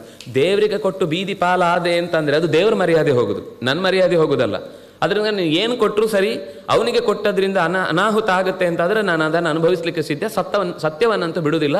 ಬಂದ ಅತಿಥಿಗಳನ್ನು ಪೂಜಿಸಬೇಕಾದದ್ದು ನನ್ನ ಕರ್ತವ್ಯ, ನಾನು ಪೂಜಿಸ್ತೇನೆ, ಅವನು ಕೇಳಿದ್ದನ್ನೇ ಕೊಡ್ತೇನೆ ಅಂತ ಮಾತು ಕೊಟ್ಟಿದ್ದೆ, ನಾನು ಮಾಡಿಯೇ ಮಾಡ್ತೇನೆ ಅಂತ ಹೊರಟು ವಿಂಧ್ಯಾವಳಿ ಕೊಟ್ಟ ನೀರಿನ ಹರಿವು ಕೆಳಕ್ಕೆ ಬಿದ್ದೊಡನೆ ಭೂಮಿ ದಾನ ಅಂದರೆ ನನ್ನದೇ ಆಗಿರುವ ಸೊತ್ತನ್ನು ಇನ್ಯಾವತ್ತೂ ನನ್ನದಲ್ಲ ಅನ್ನೋ ಹಾಗೆ ಕೊಡುವುದು. ಸಂಪ್ರದಾನ, ದಾನ, ಪ್ರದಾನ, ಸಂಪ್ರದಾನ. ಇದು ಕೊಟ್ಟ ಮೇಲೆ ಮತ್ಯಾವತ್ತು ಆವತ್ತು ನಾನೇ ಅವನಿಗೆ ದಾನ ಕೊಟ್ಟಿದ್ದೆ, ಇವತ್ತು ನೋಡಿ ಅವನು ಏನು ಮೆರಿತಾ ಇದ್ದಾನೆ, ಮುಗಿದೋಯ್ತು. ಕೊಟ್ಟದ 10 ವರ್ಷದ 20 ವರ್ಷದ ಹಿಂದೆ ಇರ್ಬೋದು. ಇವತ್ತಿಗೆ ಆ ದಾನದ ಈ ಕೆಲಸ ಎಲ್ಲ ನೀರಲ್ಲಿ ಹೋಮ. ಕೊಟ್ಟ ಮೇಲೆ ಮರೆತು ಬಿಡಬೇಕು ಅಂತ ಲೆಕ್ಕ. ಆದರೆ ಅದನ್ನು ಹೇಳ್ಕೊಂಡು ತಿರುಗಿದ್ರು ಅದರ ಫಲವನ್ನು ನಾವು ಕಳ್ಕೊಂಡು ಬಿಡುತ್ತೇವೆ. ಹಾಗಾಗಿ ನಾನು ಕೊಟ್ಟೇ ಕೊಡ್ತೇನೆ ದಾನ ಅಂತ. ಹೌದು, ದಾನ ಕೊಡುವಾಗ ನನ್ನದೇ ಆಗಿರಬೇಕು. ಭೂಮಿಯ ಒಂದು ಭಾಗವನ್ನು ಯೋಚನೆ ಮಾಡುತ್ತಾನೆ. ಎಲ್ಲಿ ನೋಡಿದರೂ ಭಗವಂತನ ರೂಪವೇ ಕಾಣುತ್ತೆ ಅವನಿಗೆ. ಅವನಲ್ಲದ ಈಶಾವಾಸ್ಯಮಿದಂಗೆ ಸರ್ವಂ ತಾನೆ. ಅವನಲ್ಲದ ಭೂಮಿಯನ್ನು ಅವನದ್ದಲ್ಲದ್ದು ಕೊಡಬೇಕು ನಾನು. ಅವನದ್ದಲ್ಲದ್ದು ಯಾವುದು? ಮೊದಲ ಪದ ಅಂದರೆ ಪಾದ ಅಂದರೆ ಸ್ವರೂಪ ಅಂದರೆ ಭಗವಂತನದ್ದೇ ಅಂತ ಅವನಿಗೆ ಅರ್ಥ ಆಯಿತು. ದೇವರು ಅಷ್ಟರಲ್ಲೂ ಅವನಿಗೆ ಆವರಿಸಿಕೊಂಡು ಕಂಡ್ರು. ಅದೊಂದು ವಿಷನ್ ಅದು ಅವನಿಗೆ. ಇಡೀ ಆವರಿಸಿಕೊಂಡು ಭೂಮಿಯ ಕೆಳಭಾಗದ ಎಲ್ಲ ಲೋಕಗಳು ಅವನದ್ದೇ ಅಂತ ಅನ್ನಿಸಿತು. ದೇವರು ಹೇಳಿದ, ಇದು ಯಾವುದು ನಂದಲ್ಲ, ನಾನು ಹೇಗೆ ಕೊಡಲಿ ಅಂತ ನಿನಗೆ ಯೋಚನೆ ಬಂತಲ್ವಾ? ಕೊಟ್ಟಾಯಿತು, ಒಂದು ಹೆಜ್ಜೆ ಮುಗೀತು. ಎರಡನೇದು ಕೊಡುವಂದ. ಮೇಲಿನ ನಾನು ಗೆದ್ದದ್ದು ಸ್ವರ್ಗಾದಿಗಳು, ಅದನ್ನು ನಾನು ಕೊಡ್ತೇನೆ ಅಂತ ಮತ್ತೆ ಯೋಚಿಸ್ತಾನೆ. ನಾನು ಹುಟ್ಟುವ ಮುಂಚೆ ಇತ್ತು, ನಾನು ಹೋದ ಮೇಲೂ ಇರುತ್ತೆ. ಈ ಸ್ವರ್ಗವನ್ನು ನೋಡಿಕೊಳ್ಳೋ ನಾನಂತೂ ಅಲ್ಲ ಯಾವಾಗಲೂ. ಈಗ ಇರುವ ಸ್ಟ್ರಕ್ಚರ್ ಮೇಲೆ ನಾನು 4 ದಿವಸ ಬಿಸಿ ಹಾಟ್ ಸೀಟ್ ಮೇಲೆ ಕೂತ್ಕೊಂಡು ಒಂದಿಷ್ಟು ಹಾರಾಟ ಮಾಡ್ಬೋದು, ಹಠ ಮಾಡ್ಬೋದು. ಅಷ್ಟು ಬಿಟ್ಟರೆ ಬೇರೇನು ಮಾಡಲಿಕ್ಕಾಗಲ್ಲ. ಅಲ್ಲೂ ಅವನೇ ಕಾಣಿಸ್ತಾನೆ. ಅಯ್ಯೋ, ಇದು ನನ್ನದಲ್ಲ ಆಗಿ ಹೋಯ್ತಲ್ವ. ಎರಡನೇದು ಸ್ವೀಕಾರ ಮಾಡಿದ ಹಾಗಾಯಿತು. ಎರಡನೇದು ಕೊಟ್ಟಾಯ್ತು. ನೀನು ನನಗಿನ್ನು 3ನೇದು ಕೊಡಬೇಕು. ನೀನು ಈ 3ನೇದು ನೀನು ಸರಿಯಾಗಿ ಕೊಡಲಿಲ್ಲ ಅಂದರೆ ನಿನ್ನನ್ನು ನಿಗ್ರಹಿಸ್ತೇನೆ ಅಂತ. ದೇವರೇ, ನಾನು ನಿಗ್ರಹಕ್ಕೆ ಭಯಪಡ್ತಾ ಇಲ್ಲ, ನಾನು ನನ್ನ ಮಾತು ಸುಳ್ಳಾಗುತ್ತೆ ಅನ್ನೋದಕ್ಕೆ ಭಯಪಡ್ತಾ ಇದ್ದೇನೆ. ಏನು ಮಾಡಬೇಕು ಅಂತ ಯೋಚನೆ ಮಾಡ್ತಾ ಇದ್ದೇನೆ ಅಂತ ಕೊನೆಗೆ ಆತ್ಮ ನಿವೇದನಂ. ಇದೆಲ್ಲ ನನ್ನದು ಅಂತ ಹೇಳ್ತಾ ಇದ್ದೇನೆ. ನಾನೇ ನಿನ್ನವನು ಅಂತ ಅನ್ನೋದನ್ನು ಹೇಳಲಿಲ್ಲ. ಇದು ನಾನು ಹೇಳಬೇಕಿದ್ದದ್ದು, ನನ್ನನ್ನೇ ನಿನ್ನವನು ಅಂತ ಸ್ವೀಕರಿಸಿ. ಇದು 3ನೇ ಪದ ಅಂತ. ಅಂದರೆ ಈ ಹೃದಯದಲ್ಲಿರುವ ಭಗವಂತನ ಸ್ವರೂಪವನ್ನು ಅವನಿಗೆ ಒಪ್ಪಿಸುವ ಮೂಲಕ, ಇದು ನೀನೇ, ಇಲ್ಲೂ ನೀನೇ ಇರುವುದು ಅಂತ ಯೋಚಿಸುವ ಮೂಲಕ 3ನೇ ಸ್ಥಾನವನ್ನು ಭಗವಂತ ಸ್ವೀಕರಿಸಿ ಅವನನ್ನು ಅಲ್ಲಿ ನಿಗ್ರಹಿಸಿದ ಕಥೆ ಬರುತ್ತೆ. ನಿಗ್ರಹಿಸುವುದು ಅಂತಂದರೆ ಅದನ್ನು ಪ್ರಶ್ನೆ ಕೇಳ್ತಾರಲ್ಲಿ. ಆಗ ಅದೊಂದು ಪಾಠವಾಗಿ, ಯಾಕೆಂದರೆ ಇಂದ್ರನ ಸ್ಥಾನಕ್ಕೆ ಅವನು ಬರಲಿಕ್ಕಿರುವವನೇ, ಅದಕ್ಕಿಂತ ಮೊದಲೇ ಬಂದು ಕೂಡುವುದನ್ನು ತಪ್ಪು ಅಂತ ಹೇಳೋದಕ್ಕೋಸ್ಕರ ನಿಗ್ರಹಿಸಿದ್ದಷ್ಟೇ. ಆದರೆ ಮತ್ತೆ ಅವನನ್ನು ಕೆಳಗಿನ ಲೋಕದಲ್ಲಿ ತಾನೇ ಇಂದ್ರನ ಸ್ಥಾನದಲ್ಲಿ ನೀನು ಇಲ್ಲೇ ಆಳು, ನಿನ್ನ ಸ್ಥಾನ ಬಂದಾಗ ನಾನು ಪುರಂದರಿಂದ ಅವನು ಕೊಡಲಿಲ್ಲ ಅಂದರೆ ಕಿತ್ಕೊಂಡು ಕೊಡ್ತೇನೆ ನಾನು. ಈಗ ನಿನ್ನ ಹತ್ರ ಕಿತ್ತು ಕೊಟ್ಟಿದ್ದೇನೆ ಅಂದರೆ ಅವನ ಮೇಲೆ ಪ್ರೀತಿ ಅಲ್ಲ, ಅವನು ಈಗ ಆ ಸೀಟಲ್ಲಿ ಕೂಡ್ಲಿಕ್ಕೆ ಯೋಗ್ಯ ಅಂತ. ನಾಳೆ ಅವನು ಕೊಡಲಿಲ್ಲ ಅಂದರೆ ಅವನಿಂದಲೂ ನಿನಗೆ ಕೊಡ್ತೇನೆ ನಾನು. ಆಯಾ ಕಾಲ ಟೈಮ್ ಮೇಂಟೈನ್ ಅನ್ನೋದು ತುಂಬ ಮುಖ್ಯ. ಯಾವ ಕಾಲಕ್ಕೂ ನಾಳೆ ಪ್ರಿನ್ಸಿಪಾಲ್ ಆಗ್ತೇನೆ ಅಂತ ಇವತ್ತು ಯಾವುದೋ ಸೈನ್ ಹಾಕಿ ಸ್ಯಾಂಕ್ಷನ್ ಮಾಡ್ಕೊಳ್ಳಿಕ್ಕಾಗಲ್ಲ. ನನಗೊಂದು ಏನೋ ಬೇಕು, ನಾಳೆ ಆಗೋದಲ್ವ, ಇವತ್ತೇ ಹಾಕೊಂಡು ಬಿಡ್ತೇನೆ ಅಂತ. ನಾಳೆನೇ ಬರಬೇಕು, ನೀನೇನು ಬೇಕಿದ್ರೂ ಕೂಡ. ಸಮಯದ ಪರಿಪಾಲನೆ ದೃಷ್ಟಿಯಿಂದ ಅಧಿಕಾರ ಅನ್ನೋದು ನಾಳೆ ಸಿಗುತ್ತೆ ಅಂದರೆ ನಾಳೆನೇ ಇರಬೇಕು ಅಂತ ಹೀಗೆ ಹೇಳಿ ಅವನನ್ನು ತಾನೇ ಒಂದು ರೂಪದಿಂದ ಬಾಗಿಲು ಕಾಯುವವನಾಗಿ ನಿಂತ. ಅಲ್ಲಿಗೆ ರಾವಣ ಬಂದಾಗ ದಾಳಿ ಮಾಡಲಿಕ್ಕೆ ಬಲಿಯ ಮೇಲೆ ತನ್ನ ಹೆಬ್ಬೆರಳಿನಿಂದಲೇ ಅವನನ್ನು ಪುಟಿದು ಎಸೆದದ್ದು ಆ ದಿಕ್ಕಿಗೆ ತಲೆ ಹಾಕಿ ಮಲಗದಷ್ಟು ಭಯಪಟ್ಟು ಬಿಟ್ಟಿದ್ದ ರಾವಣ. ಅವನು ಸೋತಿದ್ದೇ ಒಂದು 3-4 ಕಡೆ, ಒಂದು ವಾಲಿ, ಒಂದು ಕಾರ್ತ್ಯವೀರ್ಯಾರ್ಜುನ, ಒಂದು ವಾಮನ. ಈ 3 ಬಿಟ್ಟರೆ ಬೇರೆ ಎಲ್ಲ ಕಡೆ ಅವನ ಹಮ್ಮು ಎಲ್ಲೂ ಇಳಿದಿರಲಿಲ್ಲ. ಹೀಗೆ ಅವನು ಹಠ ಮಾಡಿದವನನ್ನು ಓಡಿಸಿ ಬಲಿಯನ್ನು ರಕ್ಷಿಸಿದ ಭಗವಂತ ಮನೆ ಕಾಯೋನಾಗಿ ನಿಂತ. ಅವನ ಕಾರುಣ್ಯ ಎಂಥದ್ದು ಅಂತ ಅನ್ನೋದು ಈ ಕಥೆಯಿಂದ ಭಗವಂತ ತಿಳಿಸಿಕೊಟ್ಟ. ಮುಂದೆ ಮತ್ಸ್ಯಾವತಾರದ ಚರಿತ್ರೆಯನ್ನು ಹೇಳುತ್ತಾರೆ. ಭೂಮಿ ಅಂದರೆ ಮುಂದಿನ ಮನ್ವಂತರಕ್ಕೆ ಹೊರಡುವ ಸಂದರ್ಭದಲ್ಲಿ ಬೀಜಗಳನ್ನು ಸಂರಕ್ಷಿಸಿ ವೈವಸ್ವತ ಮನುವಿಗೆ ಎಚ್ಚರ ಕೊಟ್ಟು ಕರ್ಕೊಂಡು ಹೋಗಿ ಮತ್ತೆ ಬಿಡ್ತಾನೆ. ಆಗ ಬಂದ ತೊಂದರೆಯಾಗಿ ವೇದಗಳನ್ನು ಅಪಹರಿಸಿದ ಹಯಗ್ರೀವಾಸುರನನ್ನು, ಅವನನ್ನು ಸೋಮಕ ಅಂತಲೂ ಕರೀತಾರೆ, ಅವನನ್ನು ಕೊಂದು ಮರಳಿ ಆ ವೇದದ ಚಿಂತನೆಗಳು ಮರೆಯಾಗದ ಹಾಗೆ. ಅದು ಅಪಹರಿಸುವುದು ಅಂದರೆ ವೇದ ಪುಸ್ತಕವನ್ನು ಅಪಹರಿಸಲಿಕ್ಕೇನಿಲ್ಲ, ತಲೆಯಲ್ಲಿದ್ದವರಿಗೆ ಅಪಹರಿಸುವುದೇನು. ನಾನು ಗೀತೆ ಸುಡ್ತೇನೆ ಅಂತ ಬೊಬ್ಬೆ ಹೊಡಿತಾರೆ, ಹೊಡ್ಕೊಳ್ರಪ್ಪ. ನಾವು ಮಾಡಬೇಕಾದ್ದೇನು ಅಂದರೆ ಗೀತೆ ಸುಡ್ತಾನೆ ಅಂತ ಅವನನ್ನು ಹೋಗಿ ಬೈಯುವುದಲ್ಲ. ನೀವು ಗೀತೆ ಸುಡು, ನನ್ನ ತಲೆಯಲ್ಲಿ ಇಟ್ಕೊಳ್ತೇನೆ ಅಂತ ನಾವು ಹಠ ಮಾಡಬೇಕು. ನಮ್ಮ ಹೋರಾಟ ಹೇಗಿರಬೇಕು ಅಂದರೆ ಅವ್ರು ಏನೂ ಮಾಡ್ಲಿಕ್ಕೆ ಸಾಧ್ಯ ಇಲ್ಲದ ಪ್ರತಿಕ್ರಿಯೆ ಕೊಡಬೇಕು. ನಾವು ಗೀತೆ ಸುಡ, ನಾನು ನಿಮ್ಮ ಪುಸ್ತಕ ಯಾವುದು, ನಿನ್ನ ಯಾವುದು ಬರೆದ ಸಾಹಿತ್ಯ, ಅದನ್ನು ಓದೋರೇ ಇರಲಿಲ್ಲ. ನೀನು ಸುಟ್ಟ ಮೇಲೇ ಅವ್ನಿಗೆ ಏನು ಅಂಥ ಪುಸ್ತಕ ಸುಟ್ಟಿದ್ದಾನೆ ಅಂತ ಓದ್ಕೊಳ್ತಾರೆ 4 ಜನ. ಅದರಿಂದಾಗ ಅದನ್ನು ನೀನು ಪ್ರತಿರೋಧ ಒಡ್ಡಬೇಕಾದದ್ದು.